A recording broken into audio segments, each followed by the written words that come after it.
to the lab. I'm your host, Joshua D. It's good to see you. It's good to be here. Got a great guest for you tonight. Got a great show, really. Chris McDonough from the interview room. Chris, how are you? Good to see you, man. What's up, buddy? What's up, lab rats? You sound fantastic, by the way. Does it sound okay? Sounds great to me. What about my mic? Can anybody tell me out there my mic? Sometimes I have problems. I have to reset mine for some reason sometimes, and I don't know why. Yeah, Josh just helped me reset mine. How does this sound, everybody? He helped me fix it. Yeah, I can tell you sound good. Does it sound okay? Yeah. Victoria says it sounds good. Thank you. Thank you. Very good. Anyway, Chris, how are you? Good to see you. And somebody was mentioning that, the couple from the the Devil's Den. Did you read about that? The couple that was murdered? I heard about it. Yeah. People are saying that he may have been caught. Oh, really? Just now? Yeah. And I can't confirm that, but I have heard a little bit about it. So I hope that that's the case, because that whatever happened there, it was despicable. But I don't know if it's confirmed yet. But yeah, where are we reading this? I saw something earlier on X from a pretty reliable source, but it hadn't been confirmed. So, okay. Let me see. Good. I'm glad they but I'm not 100% sure if they got him. I've heard but not read up on it. Press conference at 9:30 says yes, he's been caught. Okay, so I mean, I hope so. I hope that's the case, because that just disgusting as all, in front of the kids. I mean, it's just, it's a bad dude. It's yeah, he's got to go. He's got to get off the street. You look great, by the way. I don't like your hat, but I'll let you wear it. The Giants are a dumpster fire at the moment. However, I'm an eternal optimist, and we're going to win the World Series. Yeah, right. And I believe in Santa Claus and the Easter Bunny, in that order. You didn't have to. The Padres you got to admit the Pods, they're playing some great baseball. Right, everybody in the chat? Aren't the Pods playing great baseball? I thought you like hockey. Can't you just watch hockey? I love hockey. Hockey's my game, but baseball's my game too. All right, fair enough. I played baseball in high school. Well, back in the day, and I was pretty good as a kid. Did you play football too? I didn't play football. Yeah. I played 1 year of football. My freshman year, I played football. That was it. I could see you playing butt back. You know what that is? I'm afraid to ask. What is it? Huh? It's when everybody runs on the field and they go, "Hey, McDonough, get your butt back on the bench." Yeah. Hey, that is a true statement. So one time I was coaching a basketball game, and there's this kid. He was a very enthusiastic kid, horrible basketball player, wonderful kid. And he played his minutes, and we were coming down to crunch time, and I was drawing up a play, and he's right there, and so I'm doing the little X's and where everybody's going. So I draw I draw where everybody is, and then I said, "Okay, so you're here, you're here, you're here," and then he's like, "Coach, where am I?" So I draw the bench, and I said, "See, this is me, and then this is you," and I drew him right next to me. And I said, "Oh my gosh!" I said, "All right, let's go." You destroyed his self-esteem for years. Probably. You ever heard who is it? Bryan Regan, where he talks about being in right field. He said the only reason he played baseball was for the snacks. At the end, he goes, "No, seriously, you get snacks. We get snacks. They give us snacks." I love it. Like you get the juice boxes after, and that's what he talked about. Yeah,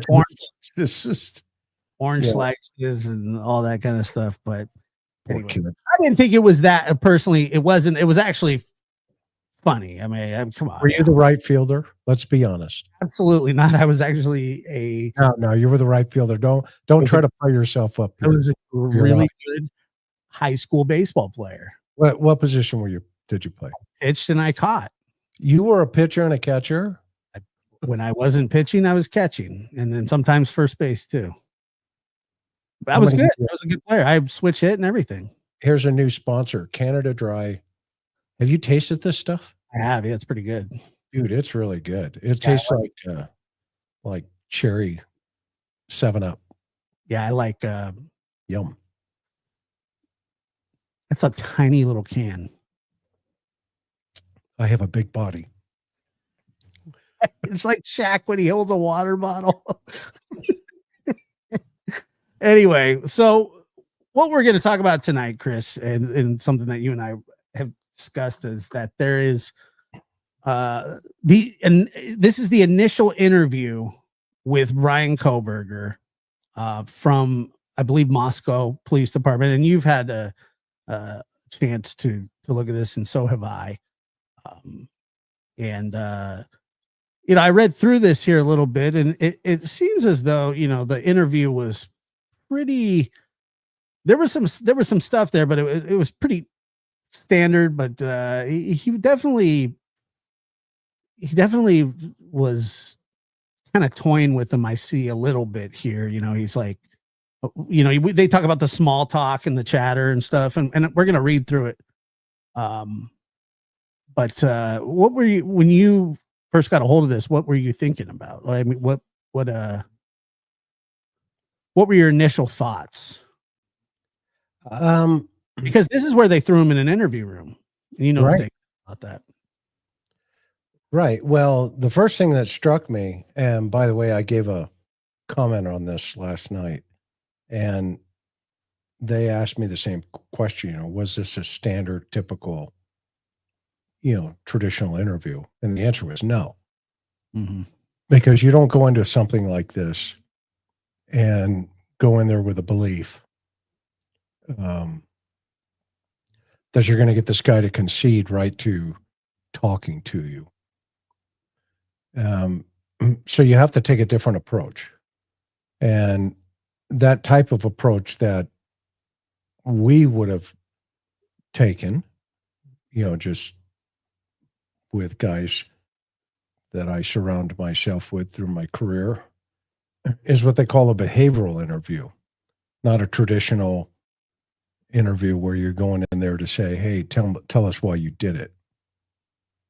If you watch the interviews that I've done with, as an example, with Brandon Wilson, that's the easiest one to talk about right now because, it's up online, or Wesley Allen Dodd.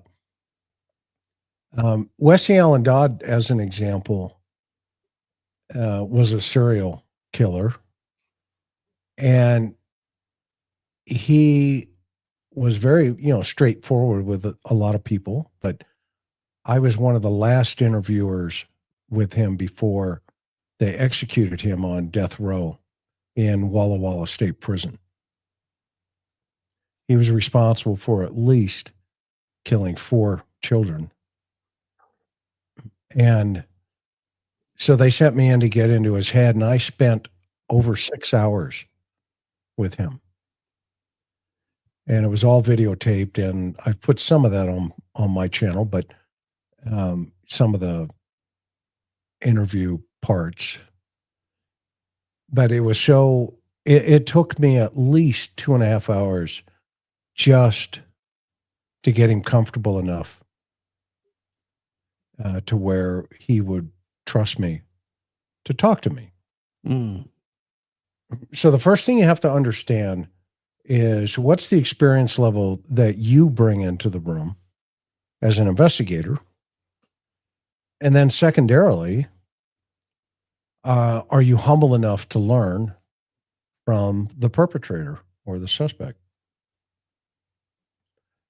And so the first thing I looked at to answer your question, and I know it was a long answer, but to get to it, but it's important that there's a long answer that is given because you just don't walk into an interview with a guy that's slaughtered 4 people and they've hooked him up at 2:00 in the morning.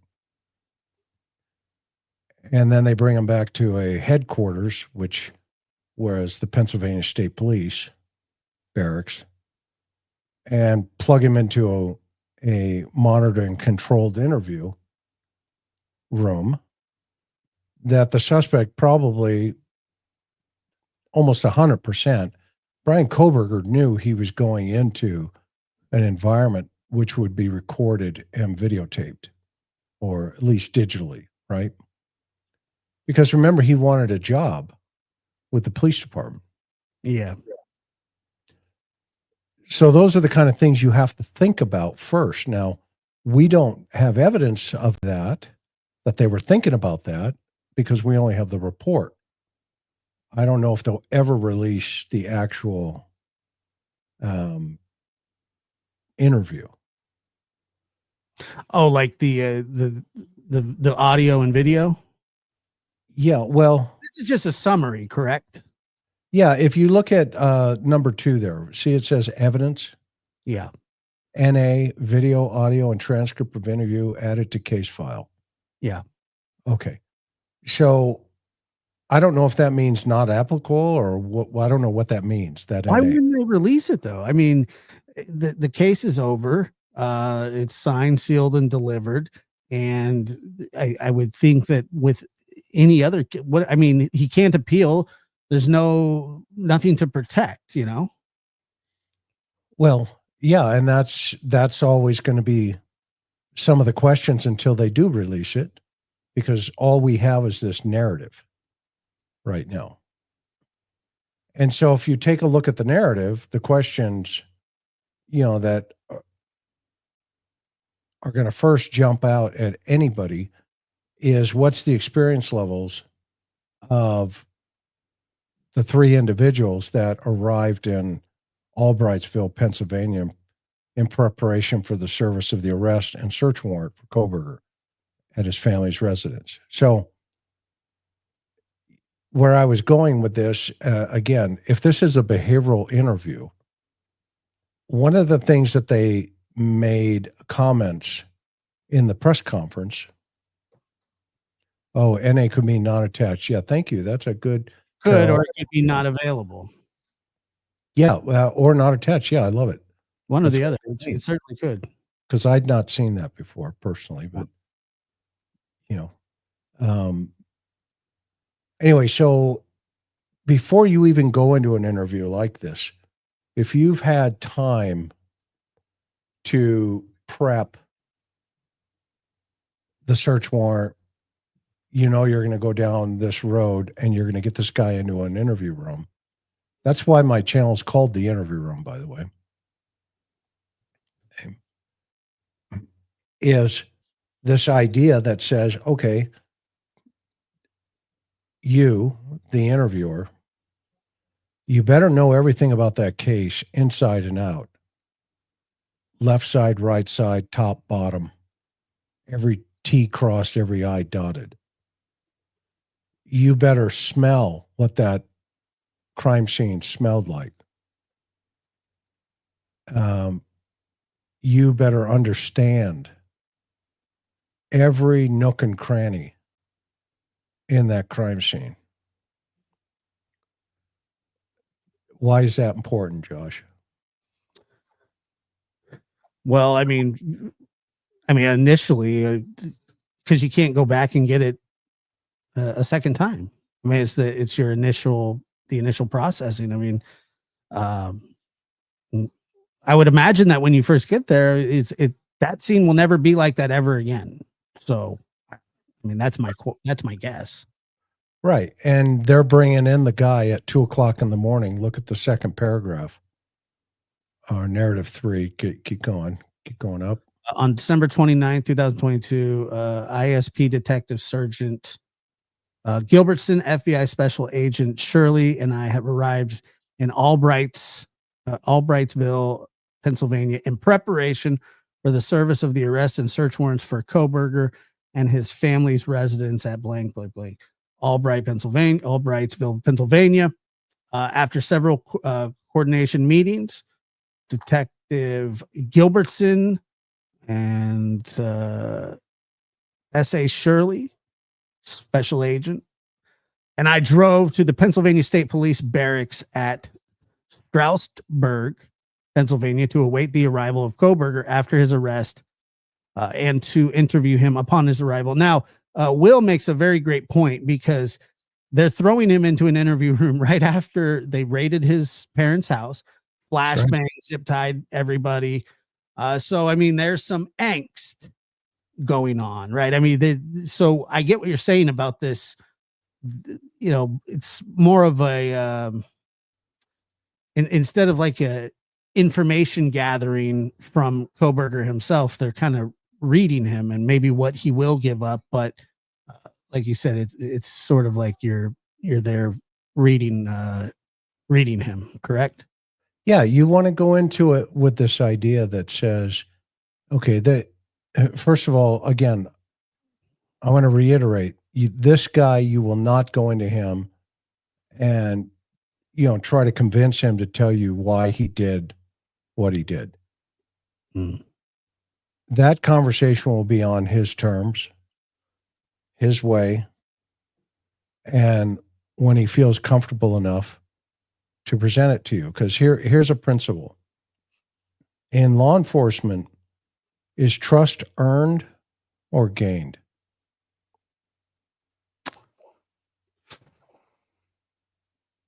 Probably earned, but I'm not sure. Okay. It's a great answer because it's neither. Trust is shared.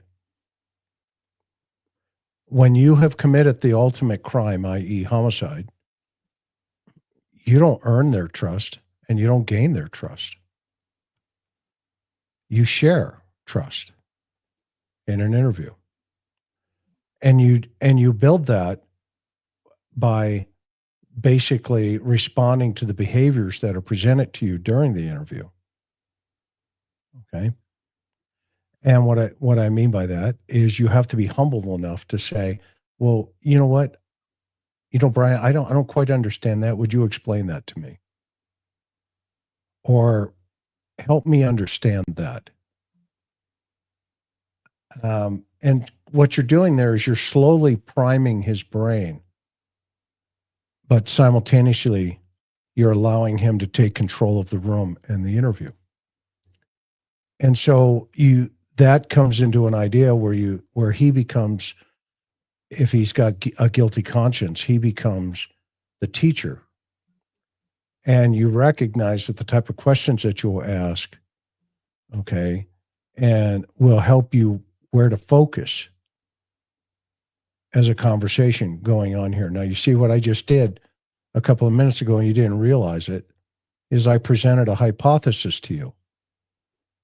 Is trust earned or gained? You thought about it, you gave me an answer, and then I qualified it with, well, neither. Trust is shared. And to be fair, I said I didn't really know. Yeah, right. But I thought it would be earned, but I absolutely get what you're saying. Right. And so that's the type of mind games that people with guilty knowledge will take. So, and that's why you have to understand this type of personality. If anybody's ever going to go talk to this guy, if they think, you're a podcaster and you're just going to show up and at the prison and, ring his doorbell and say, hi, I'm here to talk to Bryan Kohberger. He's going to suck every penny out of your wallet for his commissary. And you're going to walk out of there with absolute zero. Okay. Absolute zero. And so the first thing you have to consider here is, what's the rush? If it was me, I would have waited.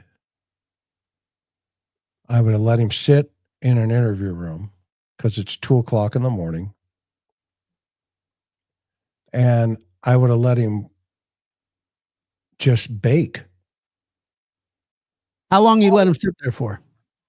I've let him sit for hours, 2-3 hours, How long do you have? as long as you need. Because I mean, he's under arrest. He's in custody. He's not going anywhere. So you can just leave him in there for quite some time. Yeah, you feed him. You walk in. You put your hands on their, you just tap them on the shoulder, and something to the like this. Hey Bryan, it's great to see you. I'm so sorry we have to meet under these circumstances. I don't know if you've ever met me before, but I've obviously been doing a lot of work about you, and I can't wait to hear, what you want to teach me. Are you hungry? See how that goes? Oh, no, whatever. Okay, can I get you a glass of water or, a soda or anything like that? Because I'm still doing a bunch of work over here. Please forgive me. And then you want to create this subservient position to him, to where, he kind of looks over like, oh, I got this guy. And you want to feed that. You want to be that guy. You want to be that guy. Okay. So if you look at the very first couple of paragraphs here, okay, at approximately 0200 on December 10th, Kohberger was brought to the PSB Stradberger barracks and placed in an interview room. The interview was recorded on the built-in video system at the barracks, as well as Detective Gilbertson's pocket recorder. Gilbertson and I were the interviewers present. This is a summary of our interview with Kohberger and not a verbatim transcript of the interview. A full interview transcript will be attached to this case file. They haven't released that yet. Yeah, it's publicly not available at the moment, but hopefully that is something. Now, this is interesting down here. This paragraph here where it says Detective Gilbertson and I began introducing ourselves, like you said, and stating which agency we represented. When I stated who I was, Kohberger stated, "You do look familiar." Detective Gilbertson and I prepared our note-taking materials, and Detective Gilbertson read Kohberger his Miranda rights advisement. Gilbertson asked Kohberger if he understood his rights, to which he replied he did. After collecting Kohberger's personal information, which is basically what the intake process, you're just getting everything sorted, and inquiring about any medications, Detective Gilbertson and I began to speak to Kohberger. Detective Gilbertson asked Kohberger about the SWAT operation at his house, to which Kohberger replied he was concerned about his parents and his dog. Now, that is a mistake. By him? By the detective, right from the get-go. The way in a situation like this with this guy, go back to that paragraph. Okay. After he's read his Miranda advisement and you get his horsepower, i.e. get the information about who he is, what he is, whatever. Mm-hmm. And there's always a common question. Hey, are you under the influence of any medications, drugs, alcohol, or anything like that? No, sir. No, sir. Then what you can do at that moment, you can say, oh, dang it. You know what, Bryan, I'll be right back. Let's take a quick break. And you step out of the room. And you let Miranda populate itself in his head. Mm. Because if you'll notice, this interview, I would put money on it, and I don't know for sure because we don't have a timestamp. This interview probably lasted about 45 minutes. Maybe a little bit longer, but it's not going to be more than an hour. Okay. And so they were going for a confession instead of allowing him to lead the conversation. So you think after his Miranda rights were read that they should have just left again? They should have said, you know what, dang it, they could have made up an excuse. You know what, I got to get a drink of water. Bryan, are you sure you don't want something? And now what you're doing is you're shifting his focus to the idea of what you're doing outside of the room. Okay. But here they sat there and they read him Miranda and they stayed in the room with him. And what's the first question? Essentially, and I don't know how he presented it, but essentially the principle was, well, you know, the SWAT just blew your house up. Yeah. Right. Is that the way you start an interview with a quadruple homicide suspect? I mean, I wouldn't think so. No, because his response was, yeah, I'm worried about my parents and my dog. He's not worried about the 4 dead people. And the detectives are trying to prime him to begin talking by telling him a negative event at 2:00 in the morning. The reason you're sitting here is, well, we blew your house up. You're aware of that, right, Bryan? I don't know how they presented it, but that's what they're saying here, how they did it in the beginning. Okay. So do you want to talk about the SWAT incident, or do you want to talk about ultimately why you slaughtered 4 innocent people in their sleep? So that is inexperience. And they can hate me all day long. Come to one of my classes. We teach this at the Cold Case Foundation. Because to which he responded, Detective Gilbertson asked Kohberger about the SWAT operation at the house. Okay. To which he replied, he was concerned about his parents and his dog.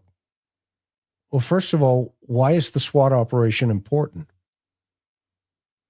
Kohberger knows why he's there. We don't have to confirm that we just blew your house up to get through the door to get him. Okay. And then he immediately goes into wanting to put him in the area. Look at the next sentence. If he was going to Washington State University, you don't want to go there yet. Here's how you take that approach in a behavioral interview with a suspect like this. You want to create what they call dopamine hits inside of a positive confirmation or bridging statements. You'll notice the detectives in one of their interviews during the press conference said they were told, keep him talking. Well, those are the wrong 2 guys then to put in the interview. If they're being told what to do, this is the result. This stuff should just be natural, off your back, because you've done this 1,000 times or 100 times or 50 times, 20 times or whatever. And quadruple murder suspects are much different than talking to a guy who just, broke into your house and stole your toaster, or a bunch of college students at the University of Idaho. Okay. These are not college students. And so they probably had an FBI guy sitting in the monitoring room from the behavior science unit, maybe a forensic psychologist like a Dr. Gary, sitting in the monitoring room, watching and listening. And they're probably banging their heads on the table, going, crap, don't talk about blowing the house up or trying to put him in the neighborhood right away. So the correct approach would be to allow him to choose the path. So you get there by saying, Bryan, I'm so grateful that I get an opportunity to meet you. See how I presented that statement? I'm so grateful I get the opportunity to meet you. You are all that, a bag of chips and 2 Cokes. Okay. I'm just the glue that keeps the chips bag closed. So, you know what, Bryan? You know what I'd like to ask you tonight. Number one, I'm not as smart as you. I mean, you'll figure that out here, shortly. It's not rocket science. But I just want to ask you this evening, if you wouldn't mind, would you spend the time this evening? And I know it's going to be a big ask, but would you spend the time with me that would be necessary to help you teach me and help me understand, what I'm doing here tonight? Okay. Because number one, he has no way of explaining empathy or emotion. Okay. He doesn't have, the Domino's leader and Mountain Dew. There you go, domestic. You got it. I turned to everybody, right? And I said, anybody hungry? Mm-hmm. Well, I'm looking at very hungry people in front of me. I had a case where I told, I was going to dress up in a McDonald's hat. And I started the interview with food because the guy loved McDonald's. So those are the kind of things that you have to pre-plan. Wait, so like you were eating McDonald's? Well, we didn't do it. I was going to have a McDonald's uniform hat and just kind of wear it, right? Because the guy loved McDonald's. And but we did approach the interview where I talked about, let's pretend we're at a buffet and help me understand what the favorite foods are here. And there's no lie. The suspect leaned forward and goes, "Oh, I love buffets." There you go. So I took him all through all 4 courses to the Jell-O bar. By the time it was all over. I love the chocolate milk machine. Yeah. So we look at this and we made small talk about, sports and, WSU football. And guess what? They struck out because they thought, Bryan would be into football. Okay. Now, what do you think? What do you feel, Josh, would have been also another really good direction to go with him at that time? I mean, I would have probably, if I was to interview the guy, I would have probably just asked him about himself a little bit, see what, I would have done? What? I would have put him in the bullpen where everybody is and handcuff him to the chair and let him feel the action, the pace of everything that's going on. And you have it all set up in a play. Wait, so you take him out of the interview room? I wouldn't have even had him in the interview room yet. I would have plugged him into the bullpen at the police headquarters, Pennsylvania headquarters. I would have had a chair set up about 18 inches away from the wall in a corner. And we would have handcuffed into the chair and then step back. And this would have all been planned. And everybody watch him, but do your own thing. Don't talk about the case. Just do what you guys are doing here. The cops coming and going, the SWAT team coming back, setting their helmets up and, putting them all back, looking over at him, and let him see all of that. Because why? I mean, first of all, I think him just being out there like that probably is a little bit humiliating for him, but no. I mean, the good answer, but no, he would have eaten that alive. You think he would just be like in the moment watching everybody taking it in? Why? Yeah. And why do we say that? Because he's into that kind of stuff. Did he not want to be a cop? Wanted to be something. Yeah. Did he not want to teach the cop how to do things better? Okay. And now you can now take him from that situation, leave him in there for what, 30 minutes, sitting there watching the baseball game, for lack of a better term. And him going, "Oh man, I'm sitting here in the World Series. Holy cow. Look at, oh, wow. Oh, that's how they do that. Okay. Interesting." And he soaks it all in. And so you're hitting all the senses. You're hitting his sight, his hearing, his smelling, his brain as a whole. And you're lighting that dopamine hit for him. And you're creating this natural high for him. And just like the court, do you think he got off in the court? Yes. Yeah, he was loving it. That's the point. So now you're going to, you got to get this guy to tell you why he did what he did. So you've already got him up here. You've already got him here on a dopamine run. That's when you move him. And you move him into an interview room, take the handcuffs off of him, and let him sit on the other side of the table, but you have the table positioned, okay, so that you're on one side, your partner's at the end. If you just look at the setup we did for Brandon Wilson, Bryan Kohberger is the exact same type of setup.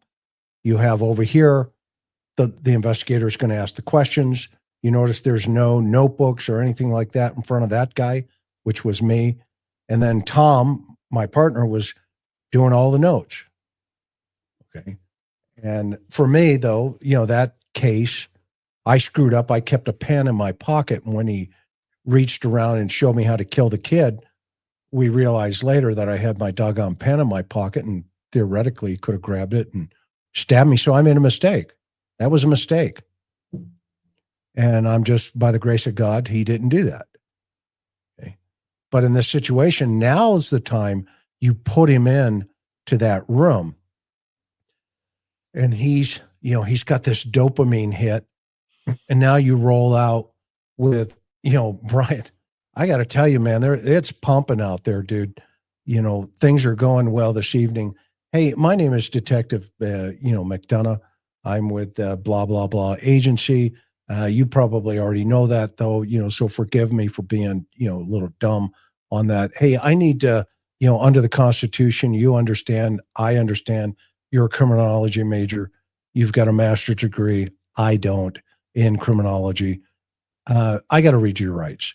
Okay. You have the right to remain silent. Anything you say can and will be used against you in the court of law. You have the right to speak with an attorney. If you cannot afford an attorney, one will be appointed to represent you free of charge. Do you understand these rights I've explained to you? Yes. Having these rights in mind, Bryan, I really want to talk to you. Would you talk to me? Yeah. Okay. That's a waiver. And then you say, okay, you know what? Formalities again, please forgive me. What's your full name? Blah, blah, blah. Your address? Blah, blah, blah. Date of birth? Blah, blah, blah. Okay. Dang it. I forgot something. Bryan, I'll be right back. Let's take a quick break. I walk out of the room. That's my fingers going across my table. Yeah. Okay. Now, I could leave Tom in there, or we could have had a plan, which we 99.9% of the time did, where we both go, let's go, and we leave. Now he's sitting there, but I have primed him. What's he thinking about? Is he thinking about Miranda? Is he thinking about the 4 murders? Or is he still digging being out in the bullpen watching the World Series? That's how I would have handled Bryan Kohberger. because now when you come in, you can say, you can start it off with, dude, would you be willing to teach me this evening? And, I hate to ask you this, but, quite frankly, I want to share some things with you. I know you probably want to share some things with me, just out of curiosity, anything that you're concerned about. Yeah, I'm concerned about my dog and my mom. Oh, really? Okay, well, I can understand that. Well, with your approval, if you wouldn't mind, um, you know, help me understand your dog. Tell me about your dog. Oh, my dog, this or that, and let him run. Let him go down that lane. Right. Okay. And then you qualify it with, okay, well, tell me a little bit about your life. Now you can get that question out of the way pretty quick, but you want to always qualify it with your approval. And then when he gives you the answer about his dog, you say, "Thank you, Bryan. I appreciate that." Okay. And so what you're doing is you're creating bonding, what we call bonding and bridging statements. And, you're bonding with him naturally, creating this dopamine hit every time he gets this opportunity to tell you how cool and bitchin' he is. Okay. And you qualify it with words, bridging words such as, I respect that. I understand that. I like that. Bryan, you and I can get, you're teaching me so much. I think we can get through a lot here this evening. What say you? Together, you want to use words that are inclusive of him. Okay. You don't sit down and say, "Well, I want to talk to you about the SWAT incident that just happened at your house." Would you talk to the cop? The answer is no. Who, me? Anybody. No, I wouldn't talk to him. Not if I knew, not if I was him. If I was me, I would. I'd be like, "Yeah, I didn't do anything. Let me go." But if I was, but if I was him and I would be like, as soon as they walk in, I'd say, lawyer right away. Lawyer. Don't even talk to me.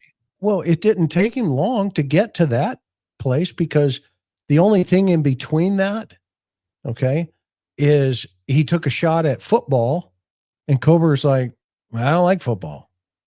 Okay. Yeah. Well, let's read that here really quick, Chris. Go ahead. Gilbertson asked Kohberger if he was going to Washington State University, to which he replied he was. We made small talk with Kohberger about sports for some time. Kohberger stated he didn't follow Washington State University football much, but was a baseball fan. Gilbertson asked Kohberger if he had only been at Washington State University for one semester. Kohberger confirmed this and said he came to Washington State University with his father. On July 1st, Kohberger then went on to say that he was a first-year PhD student in criminal justice and criminology. Detective Gilbertson asked Kohberger what the process was to apply for a PhD. Kohberger stated he applied to two places, UC Irvine and Washington State University. Kohberger said he was going to graduate with his master's in criminal justice from DeSales and was inspired. Okay, so let's think about this for a moment. What we call a direction in an interview. What direction did the authorities take him? Right away. Well, they were talking about his schooling, and it seemed like they were trying to get him to put him in the area. They took him right to WSU. Yeah. Is that the place you want to go if you've just murdered 4 people and you just fled 3,000 miles?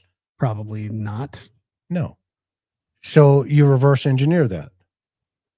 And this is how I would have done it. Bryan, we've come a long way. Okay. Hey, just out of curiosity, this is a beautiful area. Did you grow up here? Yeah. Tell me about this area. Now you let that run because you haven't gone to WSU yet. Okay. And then you get to the place where he says, "Oh yeah, I did A, B, C, and D. Hey, I understood you boxed, or are you a boxer? Where did you box? Is that gym nearby here? I mean, you see where I could go with this for a day, a month, okay? And then eventually you get down that road, okay, down that road, and you start creating these concepts that he wants to talk about. Like we'll just use his dog and his mom for an example. What kind of dog do you have? How old were you when you got the dog? Do you grow up with him? You're worried about him. Let me assure you, the dog, he's fine. Okay. And I can, you know what? I mean, you see where you can go with that, right? This is where you're a skilled interrogator, because I would say, what kind of dog do you have? And then he would answer. I said, no one gives a shit about your dog. Right. Yeah. No. At this. And many investigators have done that because they're only looking to get the confession. So what they were doing here was trying to get him from the get-go, moving him, okay, moving him to Washington State instead of understanding his what we call pattern of life that got him to Washington State. And you walk through those patterns of life. You talk about, Bryan, what was it like growing up in the woods behind your house? Oh man, I'm glad you brought that up. Okay, well, tell me about that. Help me understand that. And I really appreciate you, teaching me. And you deliver it just like that, Like there are some things that I don't know about you, Josh, because I've never pried. Okay. But at the same time, there are ways, even with Dr. Bricado, I mean, with Gary, there are ways that even, I interviewed a guy one time. He was a mathematics professor at UCSD. The guy was just amazing. And he had pulled a gun on his wife. It was a domestic. And long story short, I had him in the interview room, and after it was over, I got him to basically confess to what he did and why he did it. And then he turned to me and he goes, "How the heck did you do that?" That's what he said. And you know how I answered him? How? I did the math. And I walked out. This is a professor of mathematics at UCSD. And he almost killed his wife. And he couldn't figure out how his brain got sucked out in the interview room. And when I finally told him, my response to him at the very end, after he'd already confessed to doing it, was, I did the math. Okay. And so with Kohberger, okay, you've got to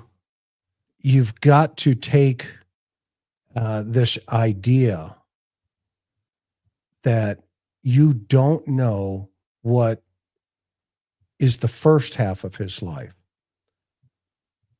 There are stages in life, right? We're born, we get to a certain place, we don't get to choose our parents. We go through this whole idea that says, okay, I'm into adolescence. Maybe there was some problems there. And in his case, there were. You sort through those, you work through that together. You go through the heroin, you go through the stealing, you go through the mistrust of the sister, all of these things. You do all of that. And then you get to the place of, okay, well, Bryan, here we are. Let's talk about DeSales University. What inspired you to go down that direction and to go in that direction? Why not any other university? Why DeSales? And you talk about the university. You don't talk about him. You talk about the school. And then you start framing this idea that says, okay, I see how this guy thinks. Okay. And that could take 2, maybe 3 hours to get just to that point. And at some point, you end up realizing that this Q&A, like he said, well, you guys already know this, right? Or whatever he says in here. I don't know what he said verbatim. Oh, there it is. You guys know all about this, and more than likely. You guys know about this more than likely. So what he's doing is he's qualifying them. Why are you asking me all these stupid questions? You guys know all about this, or you wouldn't be sitting here. That's what he's saying. Okay. And that's because they didn't lay the foundation. If you're going to build a house, you have to put the concrete down. But first, you have to level the ground. You have to make sure that your house is square. Then you got to get your concrete guys in there. You got to put your rebar down. And then you have to get your plumber in there, because if you got anything coming out of the ground before they pour, those pipes better be sticking up, through the foundation. And, then you got to put your plastic down. Then you got to get it inspected. So that's where brakes come in. You step out. Okay. And the inspector comes along and goes, yep, rebar looks tight. Everything looks good. Sign here. Okay. Thank you very much. Pour tomorrow. Okay. And that's just the first phase. And, you don't immediately go in and say, hey, we just blew your house up. I just want to let you know, the SWAT guys just blew your house up. How'd you like that flashbang, Bryan? Yeah, right. We had a case where they threw a flashbang in. We had a parakeet in the living room, and it blew the bird off of the perch. And that's the only thing the guy was worried about, is you guys, blew my bird up. Did it die? No, it survived, but it was pretty screwed up. He was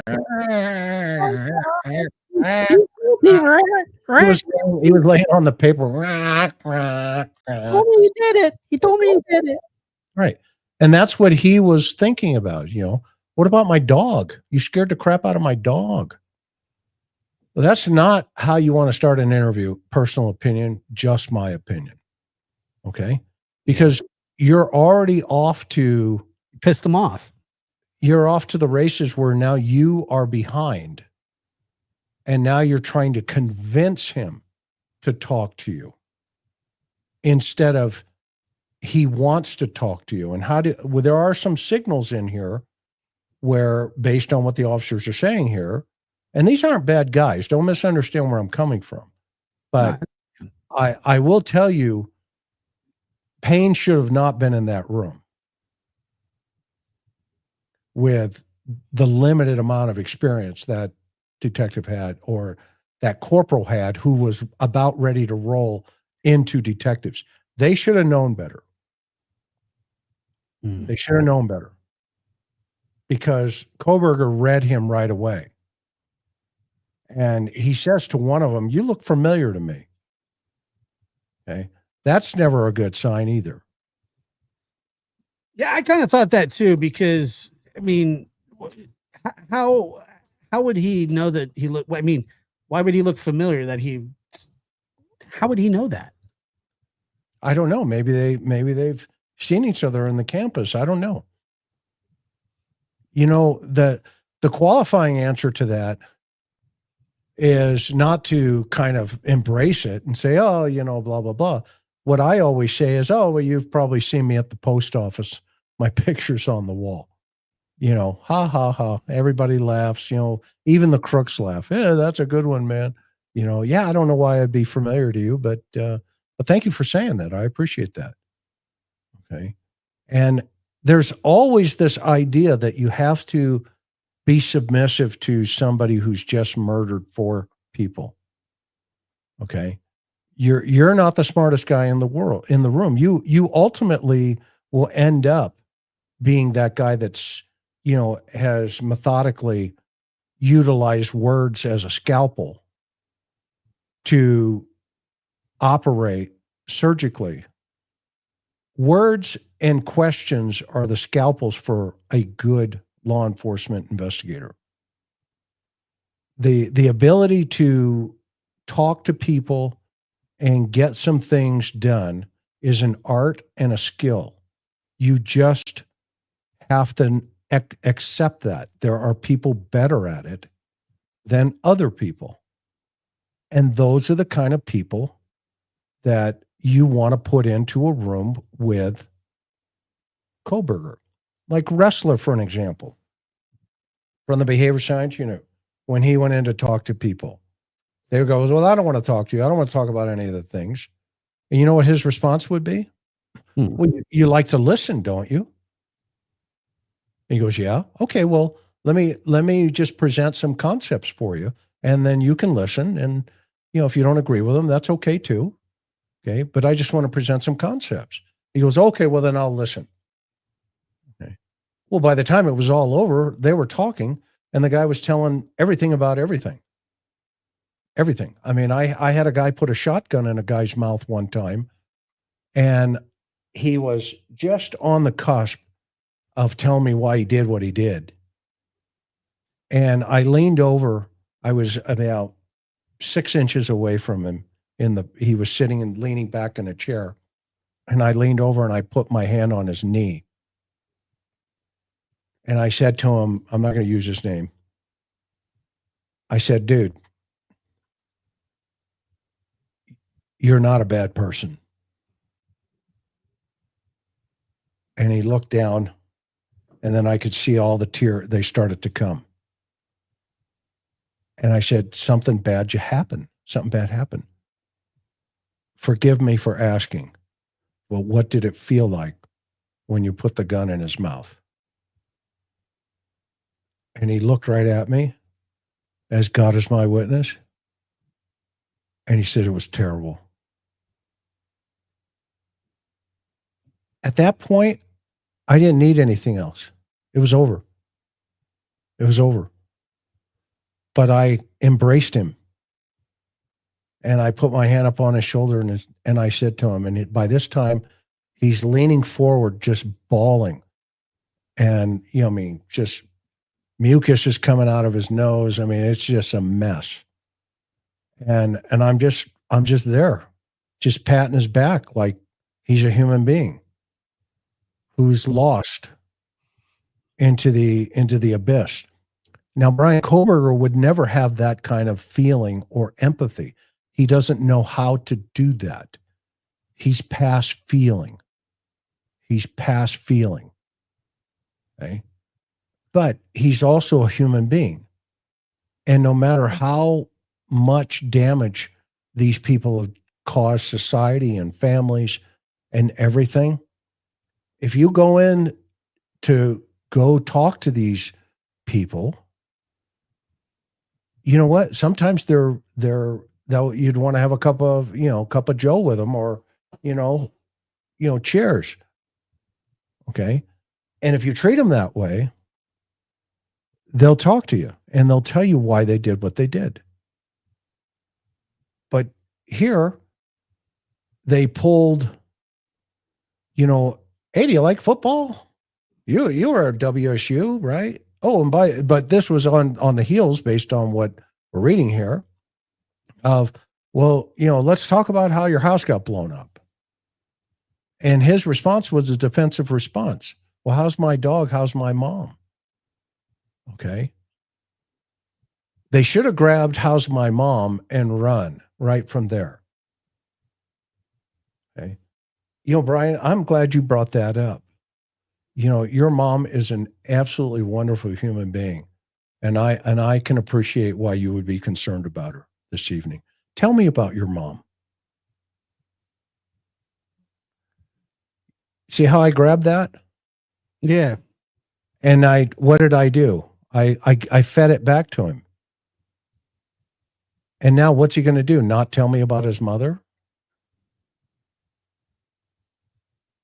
Because a lot of times you get then concepts that present themselves, right, in the mind game of like, well, where should I begin?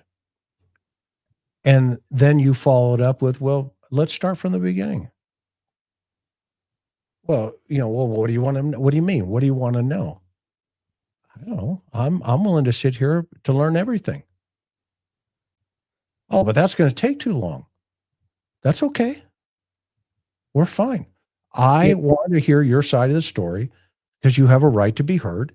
So tell me what you need me to know. What do you want me to know, Bryan? Okay, well, I'm going to tell you about my mom. Okay, I'm listening. And now you become the listener. You don't become the talker. You don't become the teacher. You're the listener. So now we get to the next paragraph. He then asked Kohberger what led him down the road of becoming a professor. Well, you're kind of quick getting there. Oh, wait, but Chris, hold on one second, because we didn't finish this part. Okay, go ahead. Kohberger asked if it, Kohberger then asked, right? What's that? He's got his school stuff in there. Yeah, where it said if it was briefly mentioning he was strengthened by the fact that his mother and father were okay. Kohberger said he applied to the two aforementioned schools before they did not require the GRE exam. Kohberger then spoke about GRE for a brief time. Okay. So they said that he felt better when he knew that his parents were okay, but I mean, I don't know. What's the life pattern that you see here? With Kohberger? Yeah. But that he's a mom boy? No, that the investigators, what's the pattern they're projecting here that they went to? That he's like he's trying to become a student or a doctor or work for law enforcement or his credentials or whatever it is. So what's the theme? Let's call it education. Yeah. Right. The first part, let's just call SWAT incident. Okay. So there's themes here. The second part we'll call fail sports. Small talk. Right? Because they're trying to keep him talking. That's essentially what they're trying to do. Okay.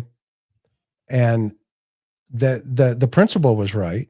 Keep him talking. But you have to know where to go when you're talking. Okay. And where do you start? Josh, we already talked about it.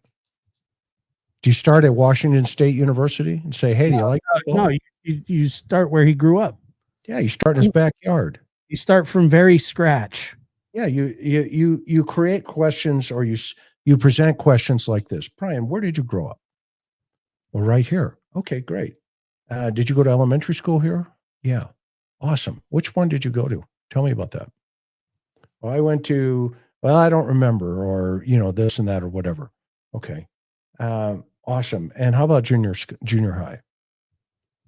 You see, you can still get to the education piece of this by starting with elementary school, kindergarten, and work your way through high school, and then eventually get to community college. And then you end up at DeSales and ultimately WSU. That may take 2-3 hours. Yeah, and don't skip in third grade when he probably peed himself during the Christmas play or something. You got to talk about that too. Yeah, because do you know why this is important to understand this? Now, no, not really. Today's world. He is going to tell the world. Mark my words. He's going to tell his story from A to Z. I don't know who's going to write it, rumors or whatever, that, his sister's going to do it or whatever, but he's the one that's going to tell the narrative. How he ended up killing 4 people. Okay? Because that's how these guys think. They want to be the guy in the room that tells everybody Your Honor, I respectfully decline. Okay. And he's holding that cannonball to put the right powder in it. And then he's eventually at some point, he's going to pull the cord. And the public's going to go, oh, crap. Bryan Kohberger is talking. And whoever he talks to, you know, I don't know who he's going to talk to, but he's going to talk to somebody. It may or may not be the BAU. I don't know. He may just play them off. It may be some, person that shows up and says, hey, I want to talk about this guy. I want to talk about this guy. Look at the next piece of this, how he writes this narrative. Okay. He goes right into their school. Tell me about the time you were at DeSales. Okay. He knows already that they've talked to DeSales University and his professors up there and all the other things. He knows that. Okay. So you qualify that with him. And I hope we're going to hear that the qualification question would be, Bryan, as you know, I mean, obviously you get it. And forgive me for even saying this, I don't want to insult you, quite frankly, but, as you've been spending time teaching me here, you know that we've talked to everybody at DeSales. So I'm just curious, how did you get there? What inspired you to go to that direction? And I would be grateful if you share that with me. You see, there's a lot of gratitude. There's a lot of thank you. There's a lot of respect. There's a lot of this, stuff inside. You know what I mean? Yeah.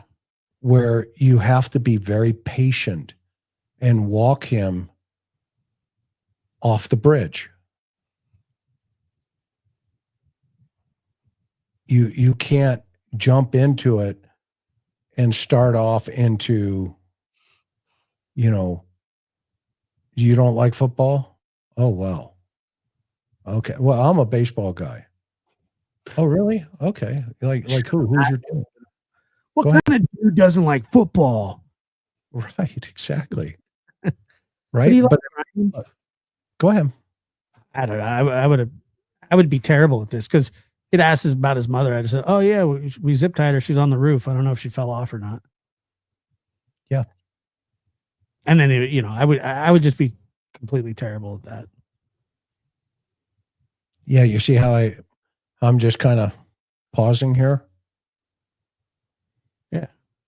So what you did is you insulted yourself.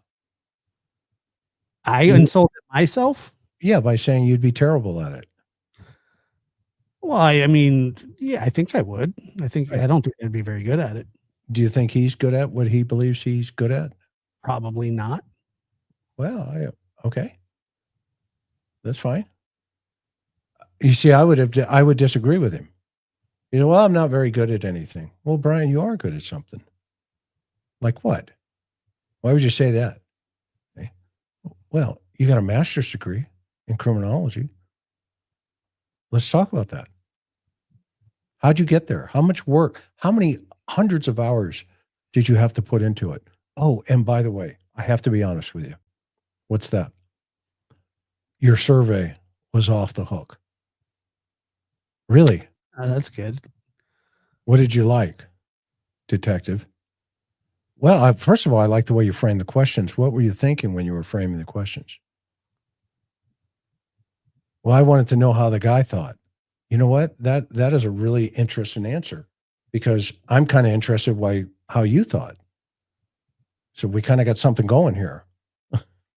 You see where this could go? Mm-hmm. Right? And so, there's five steps to a sale: prospect, personalize, promote, create, and close. Okay. Interviewing people is no different. Okay. You have a prospect, you personalize, you create a conversation and a story, then you promote that story to them, make them feel like they're doing it just right. And then you go in for the close and in concepts like, wow, we've talked a lot about this tonight. Bryan, with all that we've talked about here, I am just dead set curious, and I'm sure you are. We found DNA on the knife sheath, right? So you'd bring that up in this interview 4 hours later, 4 hours later, maybe okay. 5. Okay. That's when you want to get to the nitty gritty, because everything that he may have told you for up to 4 hours, if any of it's a lie, a jury will eat him alive. And you tell him that during the course of the interview. Look, Bryan, I'm not going to sit here and ask you to confess. That's not why I'm here. Okay. But I am going to ask you to share. And I'm hoping that as you share with me, okay, you'll feel better about something. And I don't know what that something is. Maybe it's not there. I don't know. But the only way we're going to get there is the two of us mutually have to respect one another. I'm coming to you with a tremendous amount of experience in life. And I equally match that idea that you probably had in your head, okay? That you're the only one that knows what you're saying and what you're doing and how it happened. I don't have that answer. But I do have a knife sheath with your DNA on it, and I'm concerned about that. Help me understand that.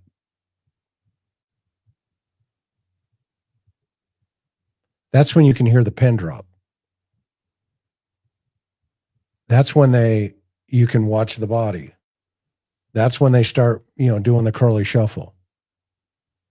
A guy like Kohberger that evening would have been really interested to want to know about that. And you could build up to it even, where you don't even say the knife. You just say, we found an item, and, it was online, so you probably saw it online, about a knife sheath. And people are saying that they even saw a white Hyundai Elantra come back the next morning after the homicides. And they were thinking it was probably you, but I don't know, so I figured I'd ask you. Okay. But I'm not asking, but the way I just presented that's not asking the question. I'm presenting a concept and letting him run to tell me if it was or it wasn't his. But you see, I combined two things there. I combined the knife sheath, and I combined the next morning he returned. Okay. But before you even get to all of that stuff, you gotta say, Bryan, you're a technical guy. You have a degree in it, right? A minor in technology, et cetera. Okay. What did you think about the video of the white Elantra?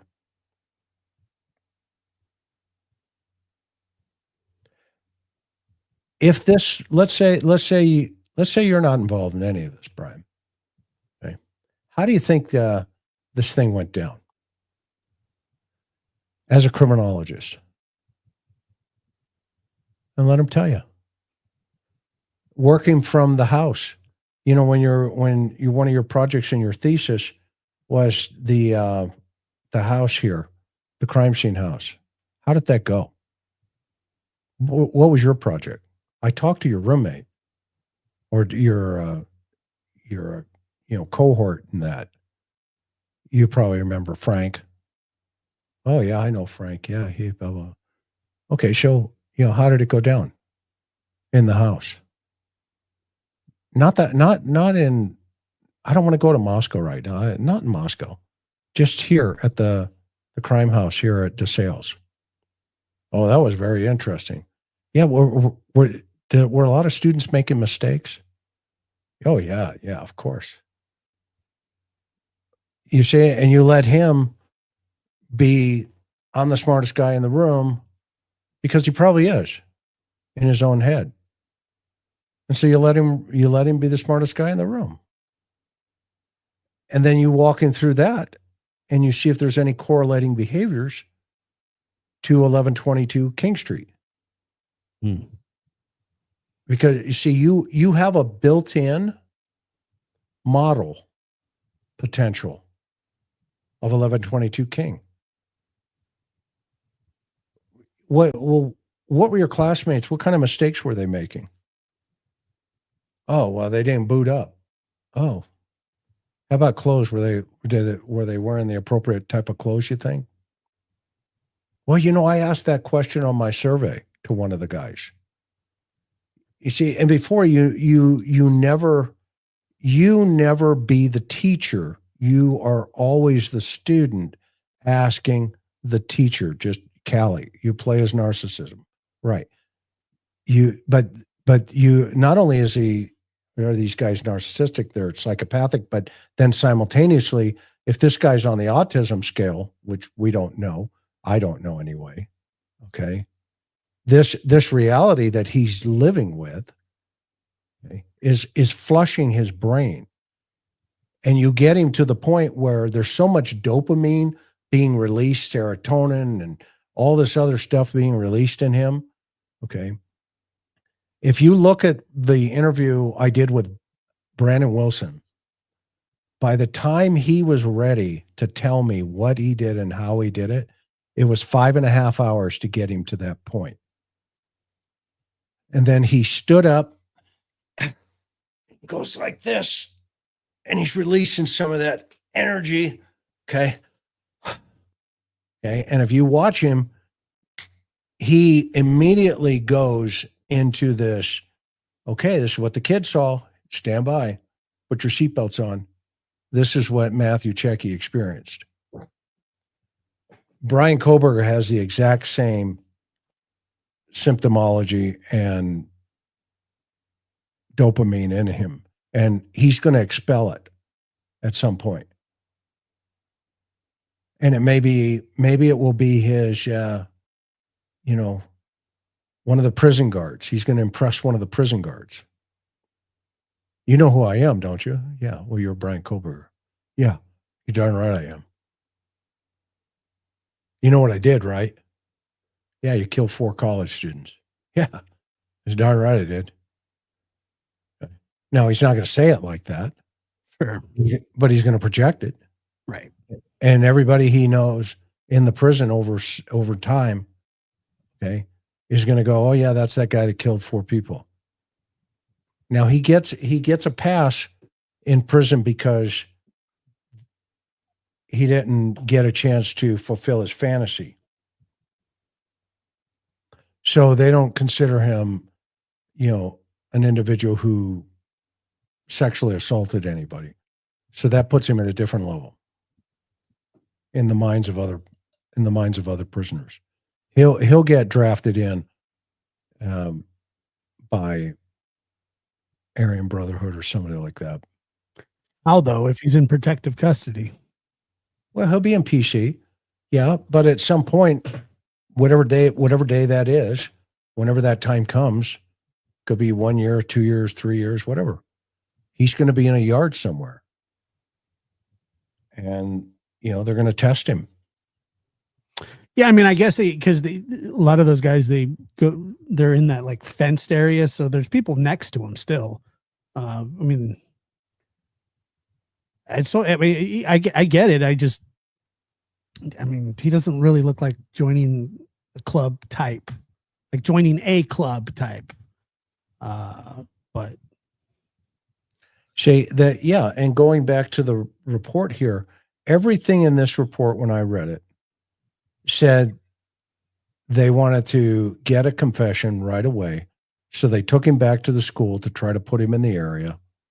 Okay. They talked about his, how did you get here? Blah, blah, blah. And they put him into, Kohberger then asked questions about the University of Idaho and other Idaho universities before stating he didn't know much about Idaho or Washington and had left the tri-state area much. So basically what he started to do was almost immediately deny. Okay, well, once the suspect immediately starts to deny,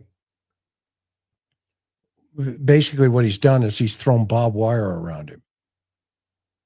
And if you think you're going to jump over that barbed wire and not get stuck, okay, you're foolish. And because that's what he did. He laid it all out. And why did he lay it all out? Because they didn't start at his elementary school. Okay.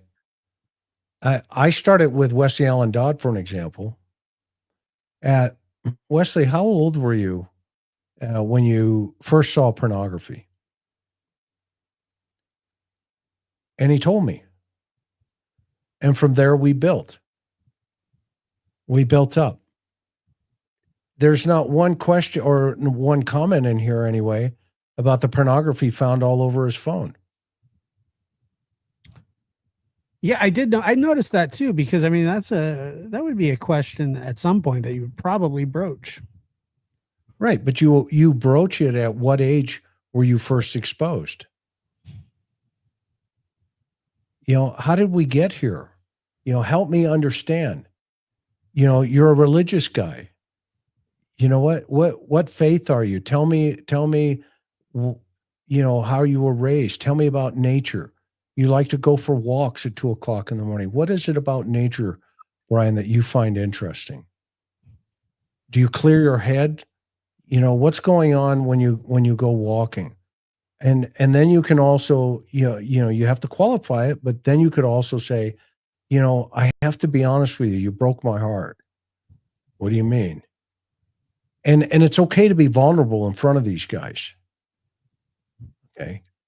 And it doesn't mean you like them. It doesn't mean you agree with them. It doesn't mean you're making excuses for them. Okay. What it does mean is you want to get to a place where you pull the mask off of 50 stab wounds. Okay. Well, sometimes in order to catch, the pit bull, you have to have the loop. And you have to be very gentle with the loop. Come on, boy. Did you ever have to do that in Vice, by the way? You don't want to know what I saw in Vice. Right. True. You're right about that. You know what I mean? And so, and you just kind of, you kind of pull them through, pull them in. And it's a long game. Like I said in the very beginning, this is the long game. Mm. And what should have been done in probably 4 or 5 hours, it looks like they compacted it to try to get him to keep speaking or talking. So they just started throwing stuff at the wall. And the closest things that they had was the university stuff, et cetera, et cetera. Your drive back with your dad. Okay. Well, before any of that, qualifies itself, you have to say, Bryan, tell me about your dad. Oh, my dad, blah. Now, what does he do again? Okay. Oh, he's a thing. Just out of curiosity, I mean, just sounds like an amazing human being. Okay. And now that I've asked you about your dad, forgive me, how about your mom? Tell me about your mom. Oh, my mom, blah, blah, blah, blah, blah, blah, blah, blah, blah. Okay. Yeah. She's pretty religious, right? I mean, yeah, I went to church and all this stuff. Okay. Well, were you Catholic? Yeah. Oh boy. Okay. I know where you were coming from, buddy. And that's where you qualify it with bridging statements. Sure. I went to Catholic schools as a kid. I had a Father Henry. Did you have the nuns in the full, get-ups or, their habits? And did they swing the rosary? Oh no, mine didn't have that, or blah blah blah. And you create those bridging statements, bonding statements, to where what you're really doing is you're putting plaster on the wall in the conversation. Okay. And you don't go for the kill yet until later on. And in the maybe even 2 hours into this, you stop and you say, you know what? I'm kind of hungry. Are you hungry? Yeah. Let's take a break. Is that okay with you? Would you eat with him? Of course. You'd sit there and like in the interview room and eat with him? Absolutely. What do you want to eat, Josh? What do you want to eat? I mean, I could go for some buffalo wings. Not corn dogs? You don't want corn dogs? No, I don't want corn dogs. Buffalo wings it is. Okay. Let's play through this. Buffalo wings it is. What do you like? What kind? What flavor? I just like the hot buffalo. Tom, can you go get some buffalo wings? Any particular store or anything like that? Any particular type? Wingstop. Wingstop. Tom, is Yeah. there a Wingstop around here? Can you ask one of the Pennsylvania guys? Let me find out. Do you want a Coke or water or anything like that? I have a Diet Coke. Okay. And I'll have a 7-Up, Tom. So he'll have a Diet Coke. I'll take a 7-Up. And what kind of wings are you going to get? I'm gonna get the buffalo. That sounds great. Get me the same. Nice. And if you don't finish yours, can I have them? Absolutely. Absolutely. Yeah, no doubt. In fact, Nice. I'll give them to you. No question about it, because I'm not going to eat them all. I'm hungry. Right. But he's going to be vegan, right? Somebody just put in there, he's vegan. Can I have some tofu buffalo wings, please? What kind of hummus do you like? You want some hummus and some, carrot sticks? You know what else is organic? Horse crap. You want some of that too? Yeah. Well, that's when he goes, I'm done. Thank you very much. I'm finished. But yes, to your point, don't step in it. Okay. So, Chris, I'm telling you, if you were to offer me buffalo wings, I'd tell you anything that you wanted to know. Hook me up. Well, you have to be real careful because there's what they call the honeycut decision, and you can't butter him up. Okay. So, but what you can do, okay, is over a long period of time, the courts have found that it's reasonable. Okay. That it's reasonable to stop, take breaks. And you have to, by the Constitution, you have to say, do you have to go to the bathroom or anything like that? Yeah, I do. Okay. Well, let's get you to the bathroom. And you never say, let's stop the interview. You don't ever step out of a room and say, you know what, let's stop the interview for a minute and go to the bathroom. You say, you know what, let's go to the bathroom. And you continue this principle that as you're escorting into the bathroom, you'd be surprised how many crooks have turned and said, you're a pretty good dude. Well, thank you. So are you. I appreciate that. And then, I never had somebody while taking a leak turn around and go, yeah, and I cut the guy's throat. Not that quick. Anyway, those buffalo wings. You know what I mean? I did have a guy one time. I'll tell you the quick story here. So I used to have a notebook like this. And that was the only thing I ever brought into an interview room with a pen.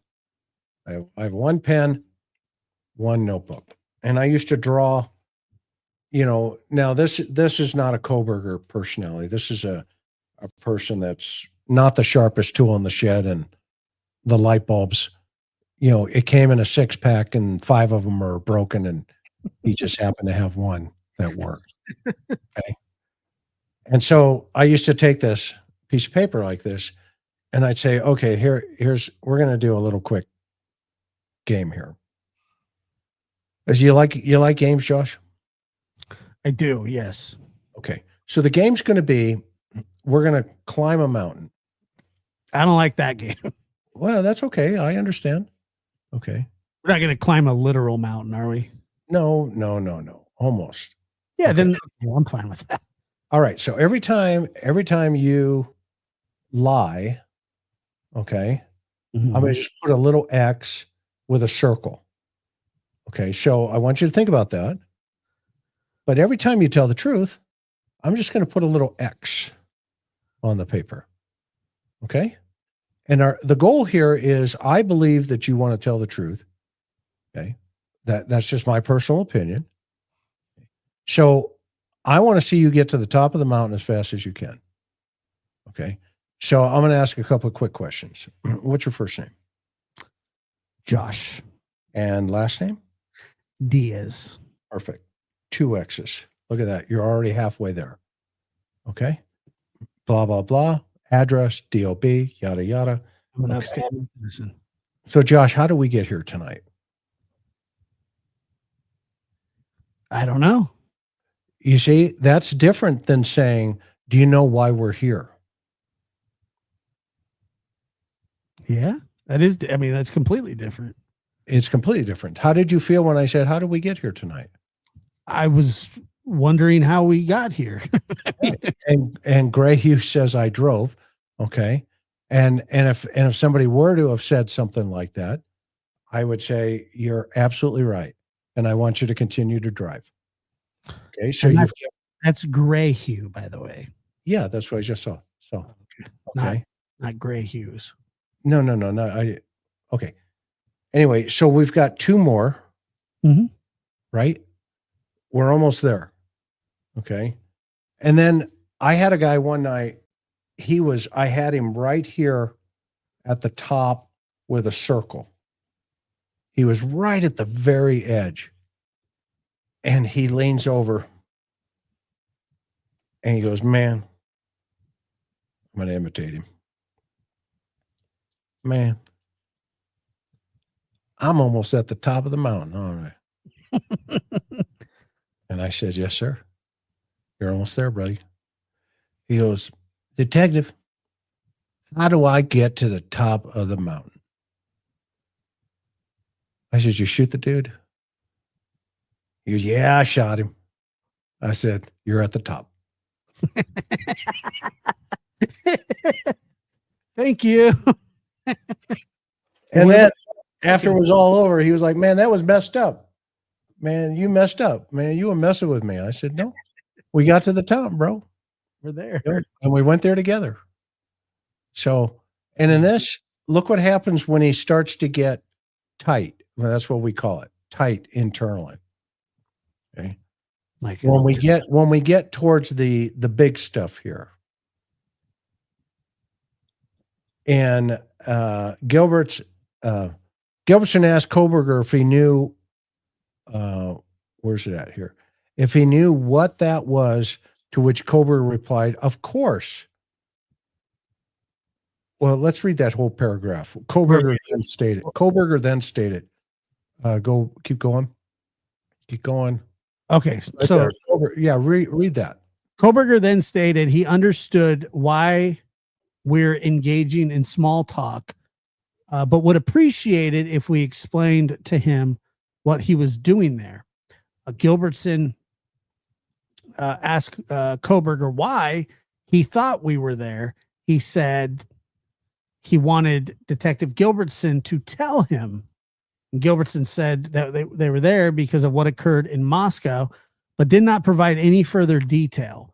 Gilbertson asked Kohberger if he watched the news. Kohberger said, "I watched the news." Gilbertson then asked Kohberger why he thought I looked familiar. Kohberger said he wasn't sure and stated I had a familiar face and looked like someone he used to know. Gilbertson then said we were there because of what happened in November just off the University of Idaho campus. Detective Gilbertson asked Kohberger if he knew what that was, to which Kohberger replied, "Of course." When prompted to elaborate, Kohberger said it was the incident we had been investigating for. How long has it been? Kohberger said there were probably several incidents, and then said he was aware of a homicide because of the Washington State University alert he received. Detective Gilbertson asked when Kohberger received the alert. Kohberger said he wasn't sure, but he thought that it was sometime the previous month. Gilbertson confirmed that that was why they were there and asked Kohberger if he wanted to talk about that. Kohberger replied, "Well, I think I would need a lawyer." Kohberger then asked if we would explain to him what we were there for specifically and added he was tired.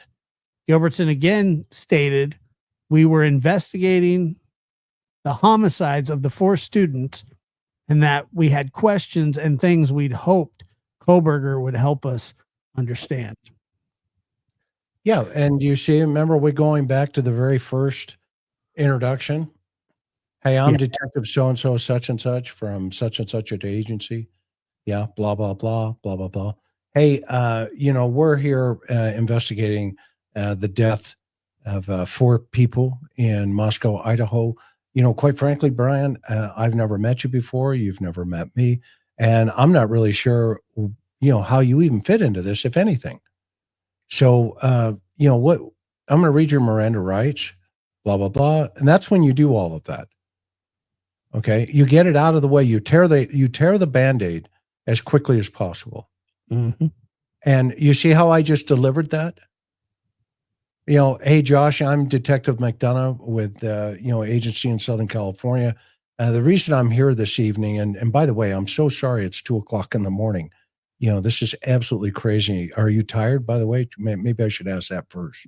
Yeah, I'm very tired. Actually, I could use a pillow.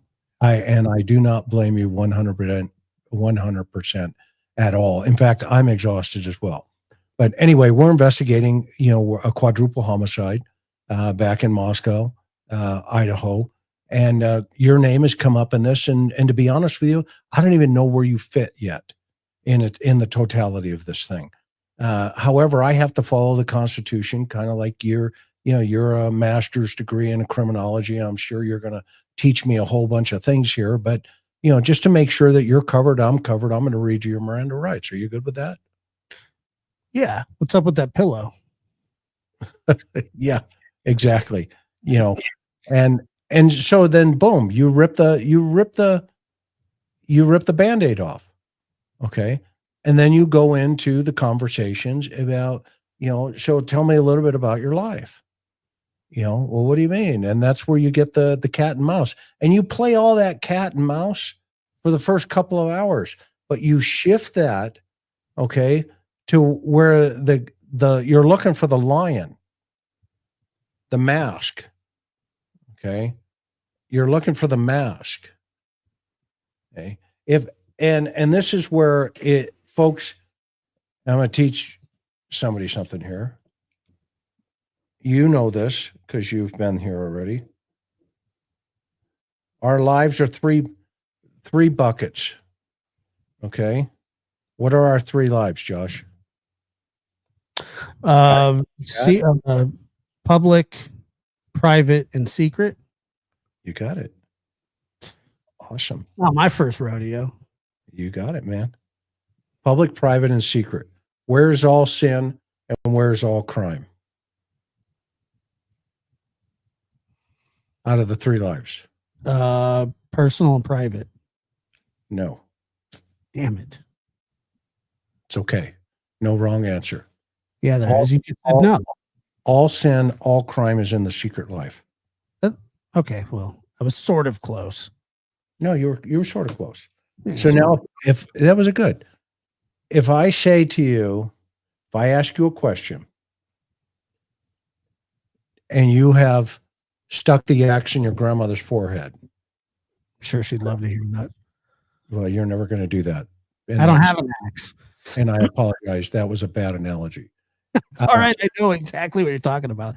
That's the kid that actually did. There's a kid that actually did that. Okay. So if I say something to you to the effect of, so tell me a little bit about your life. Okay. That's a much different question than, so tell me a little bit about you, about Josh. Well, I went to Marshall School as a little kid, and I was the backup in The Wizard of Oz. I didn't get the main role in The Wizard of Oz, but I played the Tin Man, the backup. I was a stand-in, as they called me. No, the Tin Man. What character was that? Which tell me about that. He was the guy that looked like a tin can. And did he have a heart? Is that the guy without the heart, or did he have the heart? No, that's no, the Tin Man's the one that didn't have a heart. You're right. Did he have the brain? Is that the guy? I think that is the lion. Okay, so what was the Tin Man? Help me, remind me. One of them didn't have a brain. One of them didn't have a heart. I'm getting confused, but I was the Tin Man. Okay. And how did you feel when they selected you for that position? Well, they didn't select me for it. I was the stand-in. Okay. Timmy McGrath actually ended up getting the lead in that role. You remember him? I remember him vividly. So were you upset or what? Very upset? Okay. You see where we could go? Just talking about the Tin Man for a half hour.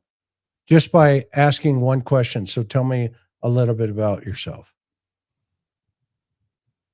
I could go on for a day, not literally, but we could talk about the Wizard of Oz, because now we could now go from the Tin Man to your emotional response to losing that part to, well, tell me about the Wizard of Oz. Why did you want that position?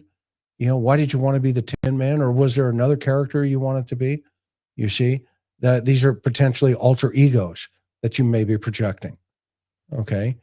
Now, that's because you answered me in the public persona and you let me a little bit into your private life.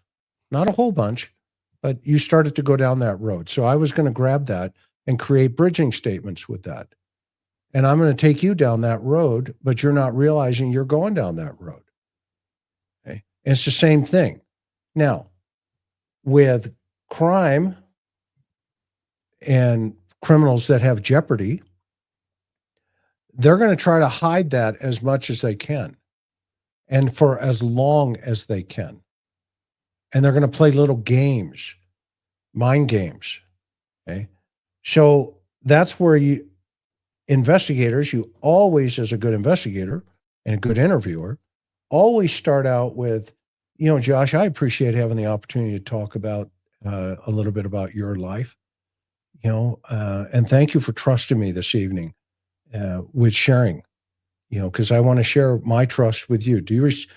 I respect you this evening, and I don't expect you to trust me right away. Okay, that's just human nature. I get where you're coming from, but I just want to kind of lay a little foundation here. Can you tell me a little bit about your life? Now, you have to think about three things. What are they?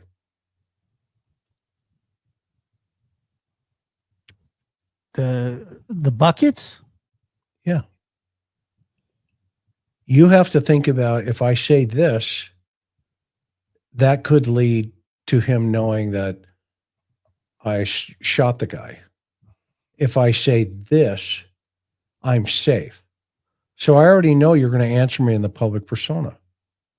I already know that right from the get-go. And women and girls, if you want to flush out a guy in a date, ask them about their life. Don't say, tell me a little bit about yourself. Just say, just Frank, the first time we've met here, tell me about your life. It's funny that you say that, because whenever I hear something like that, I always think to Seinfeld when Costanza walks up to that woman and he says, hello, because he said all his instincts were wrong. So he was going to do the opposite of everything that he ever instinctually, had thought. And he walked up to her and he said, hi, my name's George Costanza. I'm unemployed and I live with my parents. Right. Right. Yeah. Exactly. And that's a little of the, and she went for it. And there you go. But remember, men are broken.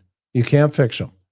I used to, we tell our daughter when she was dating that men are like buses. There's one on schedule. If you miss the last one, but before you get on the next one, lift up the baggage compartment, look inside. And if there's baggage in there, close it and wait for that bus to leave and get the next one on schedule with the right destination, and you'll get there. Mm-hmm.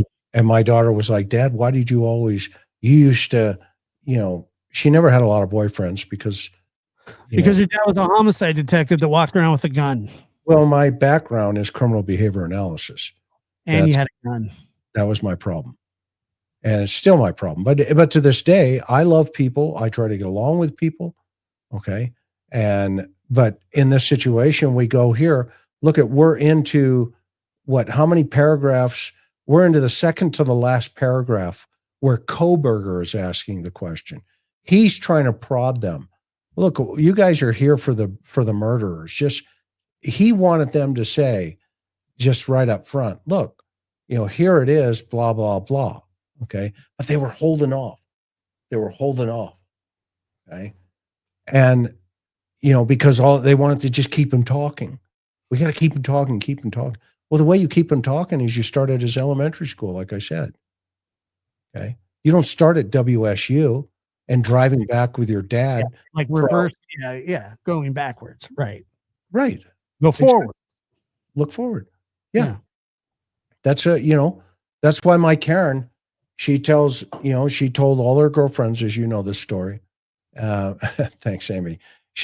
My Karen would, and she tells all her girlfriends, when I first met him, it was like and she told me, she's like, when I first met you, it was like talking to one of my girlfriends.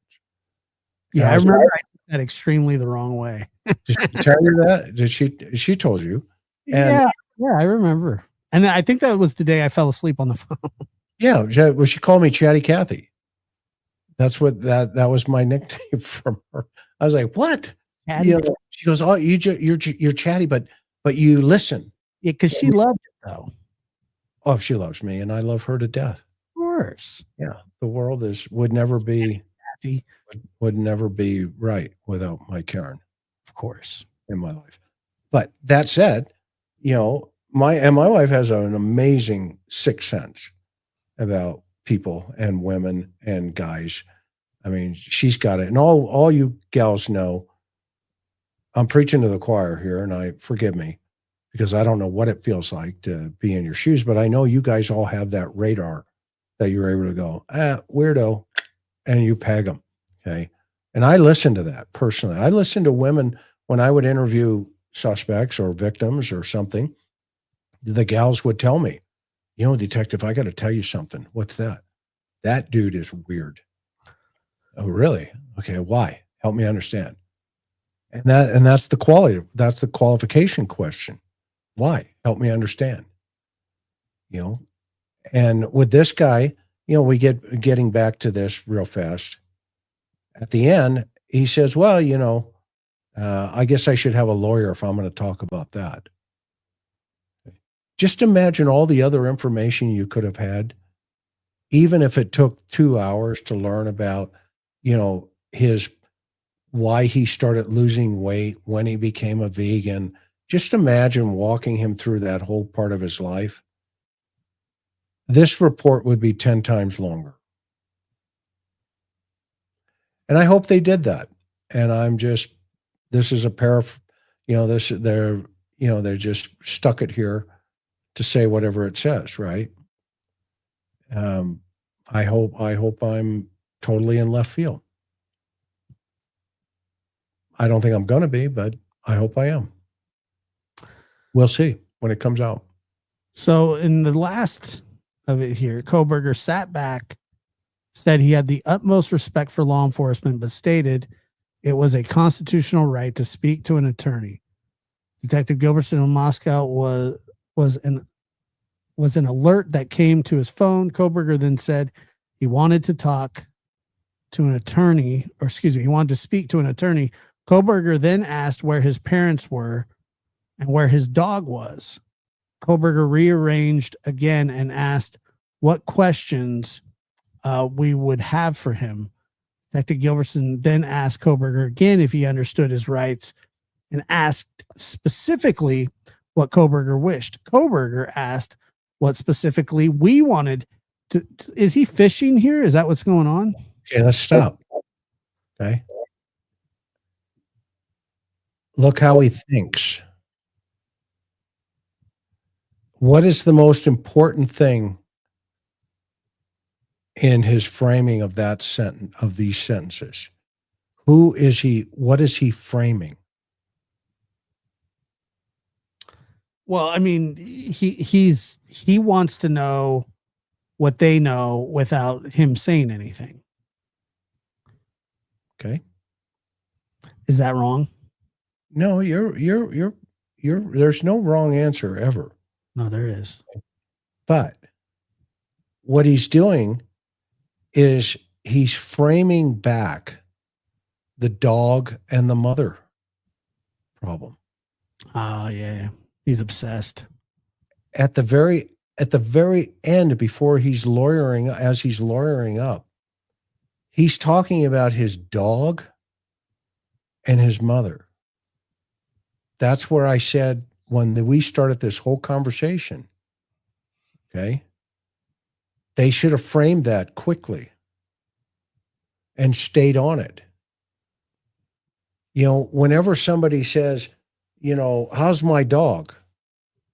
You have a couple of things to do. You can say, let me check. What's your dog's name? Buddy. Okay, Bryan, what kind of dog is he? Oh, he's a Jack Russell Terrier. No. Get out of here. Yeah, he's a Jack Russell Terrier. I have a Jack Russell Terrier. I got peed on by a Jack Russell Terrier. Right. You have a bulldog, though, right? What is yours? I have 2 French bulldogs, but I did have a Jack Russell Terrier that was willed to me by my grandfather. Get out of here. What do you love about your dog, your bulldog? Well, I think he's cute, but other than that, they're cute, but I like that they give, like that they love me. How's that? Really? How old is he? Well, Macho's 7 and Otis is 3. Macho? Good grief. Why did you name him Macho? That was actually bestowed upon him. I adopted him. Really? Where'd you get him? I got him from a dog breeder. Really? Yeah. Where at? It's here in town. Oh, tell me about that experience. Well, he was a stud that was being used to breed, and then they were done with him and they wanted to get rid of him. So he was living in a cage. So I took him. Wow. How'd that make you feel when you saw him in the cage? It made me feel sad. Okay. You know what? I understand exactly where you're coming from. You know what? Let me check on your dog, Josh. I'll be right back. Am I going to be in a cage too? No, maybe at one point, but of course I never say that. But you see what I'm doing with you? Yeah. I'm building this empathy of, the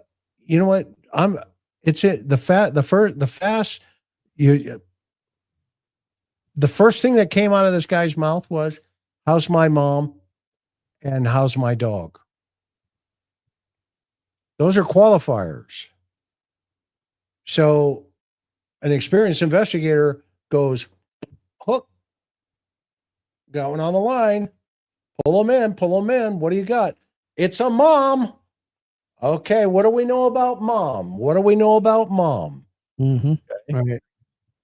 And you could run 2 hours just on mom. Tell me about mom. Tell me about your family dynamic. Tell me about dad. Okay. Because guess what? In this interview, he hadn't forgotten that. And he uses that as the excuse to get out of this thing, as one of the excuses to get out.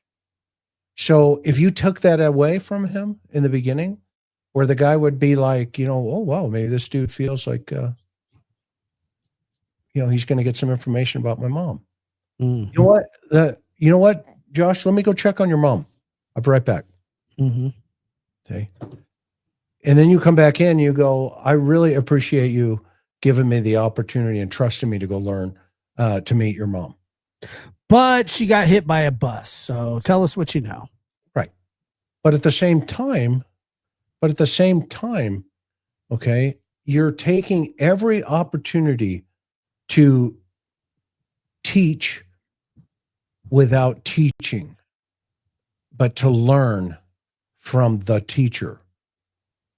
Every moment by saying stuff like, you know what? And you didn't even catch it. Where I was saying, well, when you were talking about Macho in the cage.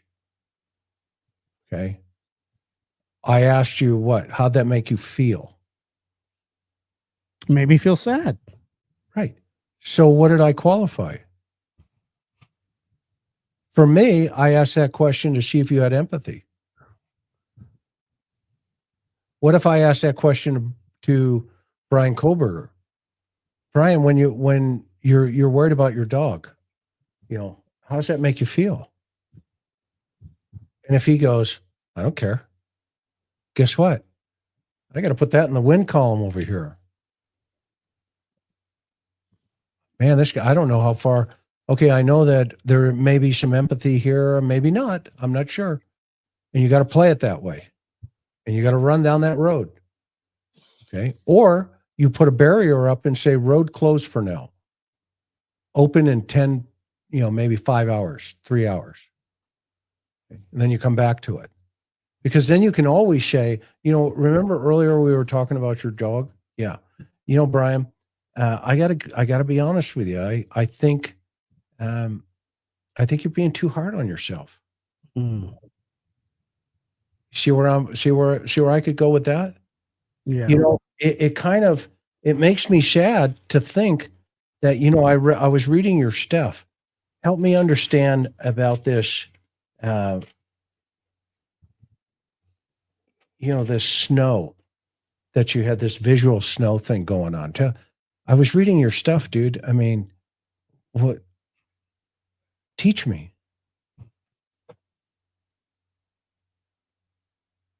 You don't have to say a lot.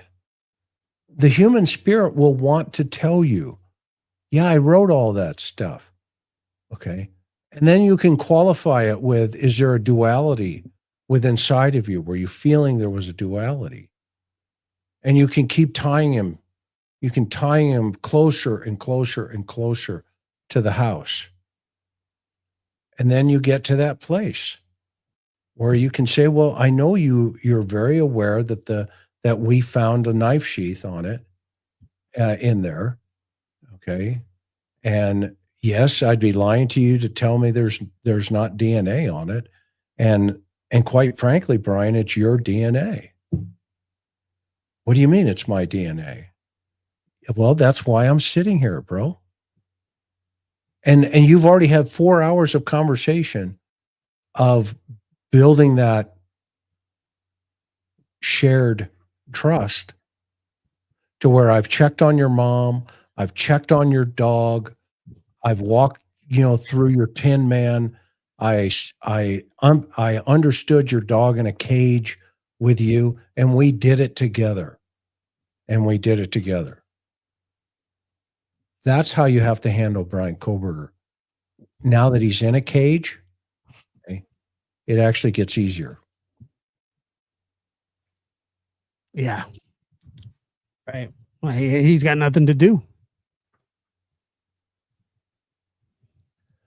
Got nothing to do. Yeah.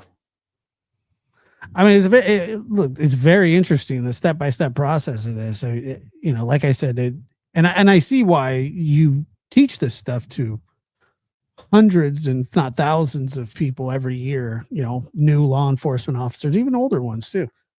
I'm hungry. As am I. The buffalo wing sounded good. Yeah. So let's see. So at the, I was a hostage negotiator for 11 years. And I talked people. I had a guy, he had 4 kids in a car one night. Well, it was during the day that it went into the night. And he had his 4 kids. It was a father with 4 kids. And he had a 45 caliber handgun. And the weapon had 8 rounds. It was, I think, 7 in one, 7 in the magazine, 1 in the clip, or excuse me, 1 in the barrel. And I was the negotiator. And as we started talking, as time went on, he was like, I got to get my kids some water. And so I negotiated a bullet, 1 bullet at a time, for 1 cup of water. And when we've delivered the first bullet or the first cup of water, he delivered the first bullet. And then he started complaining. Hey, I've got 4 kids in here. I said, okay, no problem. I'm sorry. Did they only give you 1 cup? Yeah, I want water for my kids. No problem. I'll tell you what. How about if you give me 2 bullets, I'll give you a bottle of water. Everybody should have water. My kids are thirsty. Not a problem. 2 bullets, bottle of water. All right. Boom. Downrange. Here come 2 more bullets. Now we're clicking them down. Long story short, I got every bullet but one and all 4 kids out of the car. And he was saving that one bullet for him, for himself. And then I flipped it on him. I'm not going to give you his name. And I said, hey, yeah, we're done with it. This has been a long day. Are you tired? Yeah, I'm exhausted. Here's the good news. What's that? Your kids are asking for you. How about if we just give it up tonight? Do me a favor. Put the clip and the weapon on top of the car and come on out. I'll keep the guys with all the guns away from you. But your kids are over here. They're crying and they want you. He goes, really? I said, yeah. He puts it up on top of the car, comes out the passenger's door, hands up, click, click, click. They walk him back towards me. I gave him a hug. I said, let's go see your kids. I walked him over and they all cried. Everybody's screaming and crying and everything's going nuts. Okay. But he looked at me and he goes, thank you. I said, you don't have to thank me. Let's get you some help. And they took him for a 72-hour evaluation. Okay. Because he was having a breakdown. Right. And that's because he's human. It's not that he doesn't have feelings. It's not that he can't empathize. Okay. Well, Bryan Kohberger has a dog. There's something there that he feels is important about his dog. So you leverage that. Whatever it is. If I was to go talk to him in prison, and that's probably not going to happen, but if I was, one of the things I would try to do is learn everything about his dog, the breed, where it's at, et cetera, et cetera, et cetera. And then I would also communicate with him in prison about Murphy, not about the victims, not yet, and build from Murphy and his dog. And because he's already copped out that he killed him. Mm-hmm. So you could always go down this sense. You could go down this lane and say, Bryan, just out of curiosity, you never mentioned Murphy. It's killing me, man. What was it about Murphy? Well, I love dogs. Really? Okay. You know what? You said that early on to the cops about your dog. That was one of the first questions you asked about how's my dog and my mom. I understand now. What kind of dog do you have? Well, I got this and that. You know what? I did my homework. What do you mean? Well, I'm interested in you. Your dog is doing well. I got a report for you. You could see where these kind of things like that. Yeah, I mean, it's very interesting that you kind of target in on what he cares about because it's not a lot. Well, and you see, and that's where cops get it wrong. Investigators get it wrong. Investigators don't solve crimes. The fact that these guys are out there saying, look at me, look what I've done, yada, yada, that's fine, great, and dandy. They get credit for putting the guy in jail. But who solved the crime? In all honesty, Bryan solved his own crime because he was dumb to leave his DNA. All the officers did was assemble the narratives and the stories and put them in a book. Well, I'm not even convinced that with besides, and I've seen DNA not be understood by jurors before, I'm not even convinced that they would have won. Well, I don't know. I mean, that's for another show, right? Sure. But I would submit to you that, are we humble enough to step back and say, hey, I made mistakes? Okay. I mean, you've heard people 1,000 times come after me and criticize me in the Michael Crow case. I have. And I've been dealing with that since 1998. Okay. The other side of that coin, and by the way, as you know, and others, if you're not familiar with it, they made movies about it. They've written books about it. That was a big deal. It was a big deal. Okay. But what they haven't realized is really what the factual matters are underneath that, in terms of, one, I didn't even arrest the guy. Two, it's not even my agency. I was asked to go do a CVSA. And three, I was the only guy that said Richard Tuitt was innocent. Everybody criticizes me for Michael Crow, and they get me mixed up with Mark Risley in the interview room because 48 hours in this movie made me the villain. Okay. Which, fine, it comes with the territory. Okay.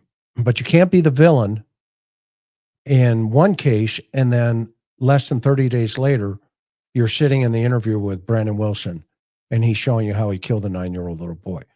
Right. So either I'm bad on that case, the Michael Crow case, or I'm bad on the, which one? Which one is it? Because they happened the same year within a month of each other. Weren't you officer of the year too that year? The same year. I was the officer of the year, I was the employee of the year for the entire city. So out of thousands of employees, I was the employee of the year for the entire city. So on one narrative, the media was saying one thing, but the truth behind the situation was it was much different. Okay, much different, because that was reality. Okay, so in this kind of case, where I was the guy that stood up and I said, you know what, we got a problem here. What's that? And remember, they arrested this transient, who, by the way, we also worked his niece. Her name was Brooke Tuitt. She was murdered in our city by a gangbanger. So we were familiar with the family. Okay. And so essentially, I said, well, wait a minute. This he has the victim's blood on his sweater. How did that happen? And then Paul Finks, the DA at the time, came to me and said, hey, what's your theory? And I said, well, we got a couple of problems. He goes, what's that? I said, the most important witness in this whole thing has never been interviewed. And he goes, what are you talking about? Everybody's been interviewed. I said, no, the dog. And we went into a whole long conversation about that. And, maybe one day, Josh, we could dive into that. And we could actually read out of the transcripts of what these kids said and how they said it. And go ahead. I looked into that, and I read the book. I looked into that case. And it's very bothersome, because sometimes when people just say things out loud, nobody's there to rebut or fact check what they say. But that's one of the, that case and the framing of what happened is one of the biggest farces that I've ever seen when it comes to a murder case. That when people get a hold of it, they don't actually look to see anything other than wanting to attack you because they don't like you for a certain reason.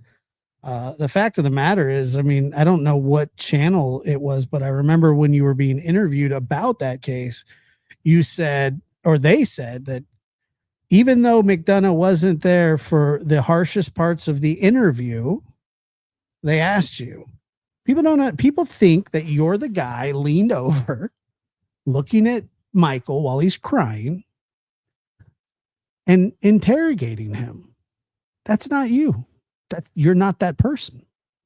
No, and Mark Risley, who, forgive me for saying this, bitched out by by not taking the necessary. By the way, that's not even why it didn't even go to trial. That has nothing to do with it. The interrogation was fine. not at all. It was a blood transfer. But the only reason I bring it up is because it's been going on since 1998. I know. Okay, I mean, how many years is that now? 27. Yeah. But what really quick, Chris, what I'm saying though is, if you look at that interview with the two detectives, they think you're the guy on the right. Right. That's not even you. It's Mark Risley. But imagine now, shifting that and being that guy that they think, forget YouTube. I mean, this was long before YouTube. Yeah. I was hammered on 48 hours. They made movies. They used my name, etc. I mean, so I've already lived a life of people attacking me for 20 plus years, if not longer. Okay. So that stuff really doesn't bother me, even though I bring it up and people were like, when you're going to let that go? Well, my question is, when are other people going to let it go? I've let it go. Okay. Because I know I didn't do anything and everybody else knows it. The city knew it. Everybody knows it. Okay.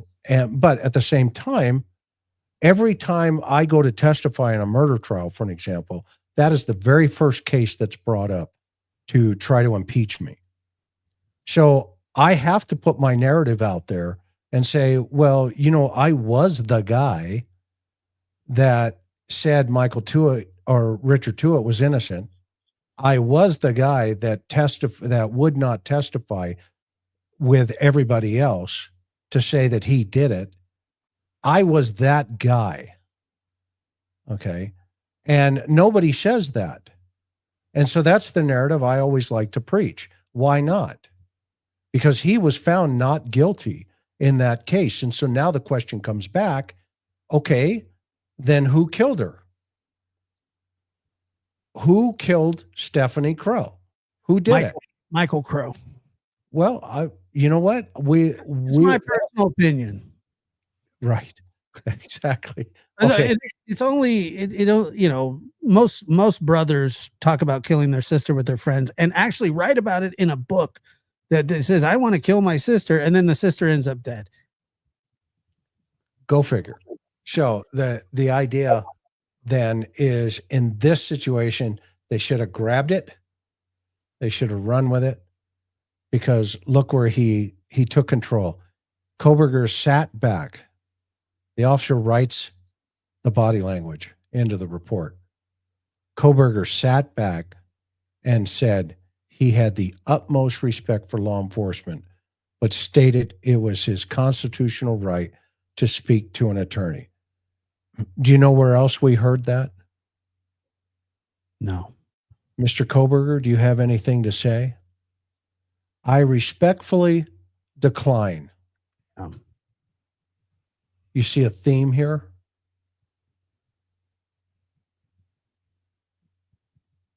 Yeah. All right. Anything else, Josh? I've kept you here for 2 hours. On your show. No, not at all. I've looked, it's fascinating to me. And I think everybody really appreciates, getting a look into how it's done by somebody who's done it for years and years and years and is still doing it to this day, by the way. I'm sure you talked to a couple criminals today, didn't you? I did, actually. Yeah. Yep. 2, to be specific. I called it, didn't I? Go figure. Well, look, like I said, this is, hold on. It is just it's a treat to get to listen to you talk about how an investigation like this works, or how somebody like a seasoned homicide detective, and that's what you are. Was it 300 homicide cases? Over my 13 years, yeah. Yeah, And over then 300. some after that with the Cold Case Foundation. Solvability rate over 90%. I mean, 90%. your your reputation speaks for itself. That's the only thing that people can even attempt to go at you with, and that's what they do. But it's not true. It's wrong. It's false. Um, besides even that, I mean, you had an unblemished career. Even with that wasn't you. I did. I know, and people always say he got fired for that. You're like, fired for what? He didn't get fired for anything. He was the I retired. Let me show you one plaque. Hang on. Please.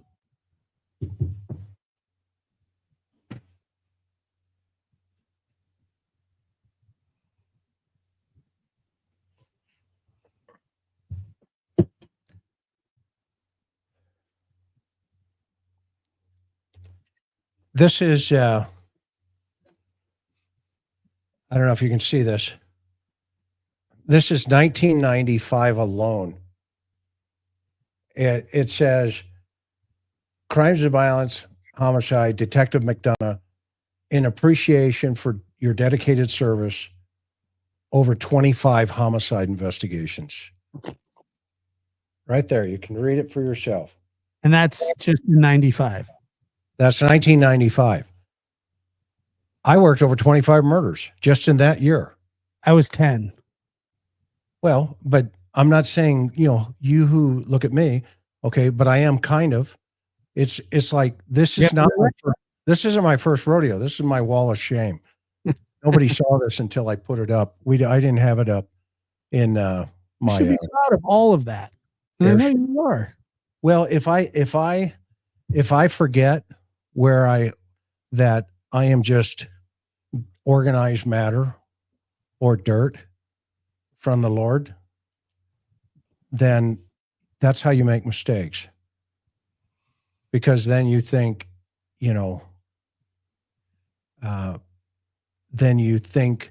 well, gosh, I know everything. No, we don't. We don't know everything. Every single day, you have to pick up something new.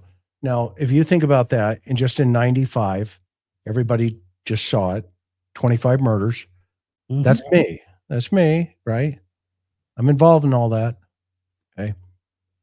And then you do the math. I spent 13 years. How many of those 25 did you solve? Well, I have one that's still outstanding. So 24 of those. Right. Wow. I mean, that's incredible.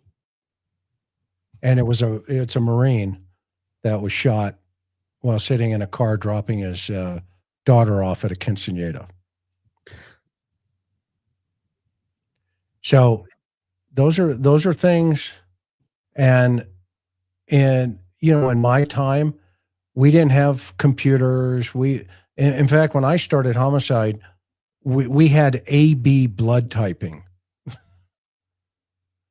And you would die if you had a fingerprint or something to that effect. Today, there's no critical thinking skills. Okay, that I think these investigators today, and I hate being critical, but at the same time, if you're not thinking through something, then how are you going to learn? How are you going to learn? You have to learn. And that's what makes the difference. Where, you get this idea that says, well, I already know, you can't teach me anything. Right. Really? Look at the two guys the other night, or on CNN. I did a whole thing on it yesterday. It was just so disingenuous where the gal says, well, do you think it was a serial killer? And they looked at each other like there's an ice cream truck going by going, you guys hear music?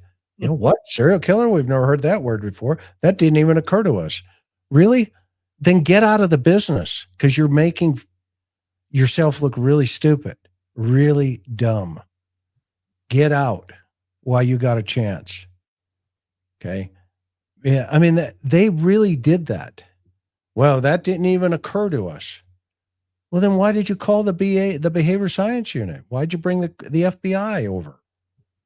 If it didn't occur to you, then tell them to stay home. It was a joke. It was a joke. And that's just arrogance, and that's ego. Id. Well, we always talk about it with, other cases that aren't getting solved, that refuse help from seasoned investigators. I mean, if you ask me, that's not just ignorance or ego. That's neglect. That is failure to do your duty. Because if you can't solve something, why wouldn't you want help? Oh, we're going to solve it someday. I doubt it. Right. And that kind of stuff drives me nuts. And like I said, with Hawkins County, with Sumner County, I mean, just Summer's case is solvable. No question about it. Of course it is. Still. Just like I said, Suzanne Murphy's case. And it was solved. And it is solved. And by the way, Sunday, I've got a really great guest coming. About Morphew? Mm-hmm. His name is David Rivers. And he's a professor of entomology. This is a bug guy. And if you want a fascinating show, you got to be there Sunday. I'm having David come on. And this guy is world renowned. And he's going to talk about bugs. Because remember in the affidavit where they found Suzanne, they consulted entomologists. So I figured, you know what? I'm going to bring one on. And I called David. He's with our foundation, who's probably one of the best in the world. I said, dude, let's talk bugs. He goes, fine. When do you want to do it? I said, Sunday. He said, done. Let's go. So we're going to have a great show on Sunday. If you want to learn about bugs, come on over. Awesome. Well, yes, make sure. And so make sure if you haven't, and I don't know why you wouldn't subscribe to the interview room, make sure to do that. Hit the notification bells that way. And Chris goes live at least every Sunday, but sometimes more often. And so, Chris, I appreciate having you here. Thank you so much. Josh, you're the best. You really are. You're a good human being. And thank you so very, very much for having me here this evening. And Lab Rats, if you haven't hit that thumbs up button, please hit the thumbs up and pass this around so Josh's channel can continue to grow. So and we're growing. 38,000. We just hit 38,000, and it's taken off, man. And I thank you. I thank you. I thank Dr. Gary and every guest and everybody that watches this show. It means a lot to me. I'm truly humbled by it, and it's a great feeling. So thank you. You know what we are, Josh? What's that? We're just a couple of Cokes next to the bag of chips. You're the real deal. So keep rolling. Okay. I'm going to jump out. Aloha, everybody. Take care of one another. We'll see you on the next one. Thank you. Bye-bye.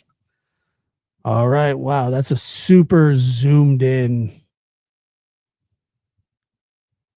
Why am I so zoomed in? I have no idea. It's like,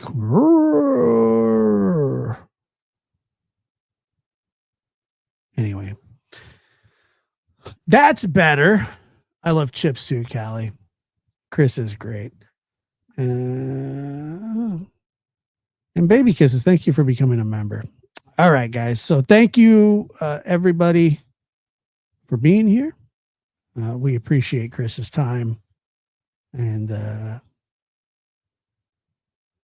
appreciate it. So, yeah, wow. I mean, it was just a lot of information. It was very good. So thank you guys so much for being here. Let's see. Sunday. either Sunday for the interview room. And if you haven't, please pick up a copy of Dr. Gary's book, The New Evil. You can get it at Amazon. And if you do, leave a review. Also, Barnes and Noble or any major bookstore near you. It's called The New Evil, and it is it's one of the most fascinating true crime books that you'll ever see or listen to or read, or I don't know. Is there audio parts? It's so long. It is Gary literally made, it's like a big Bible. It's huge. There is audio version of it. You're the pocket of the chips. Oh man. Audible. Got it. Dr. Gary is a heavyweight. And people love to criticize the smartest people. The dumbest people criticize the smartest people. I've noticed that. And it's just how it works. I have no idea why. They just love to. Anyway, thank you guys so much for being here. And we're done. Have a good one.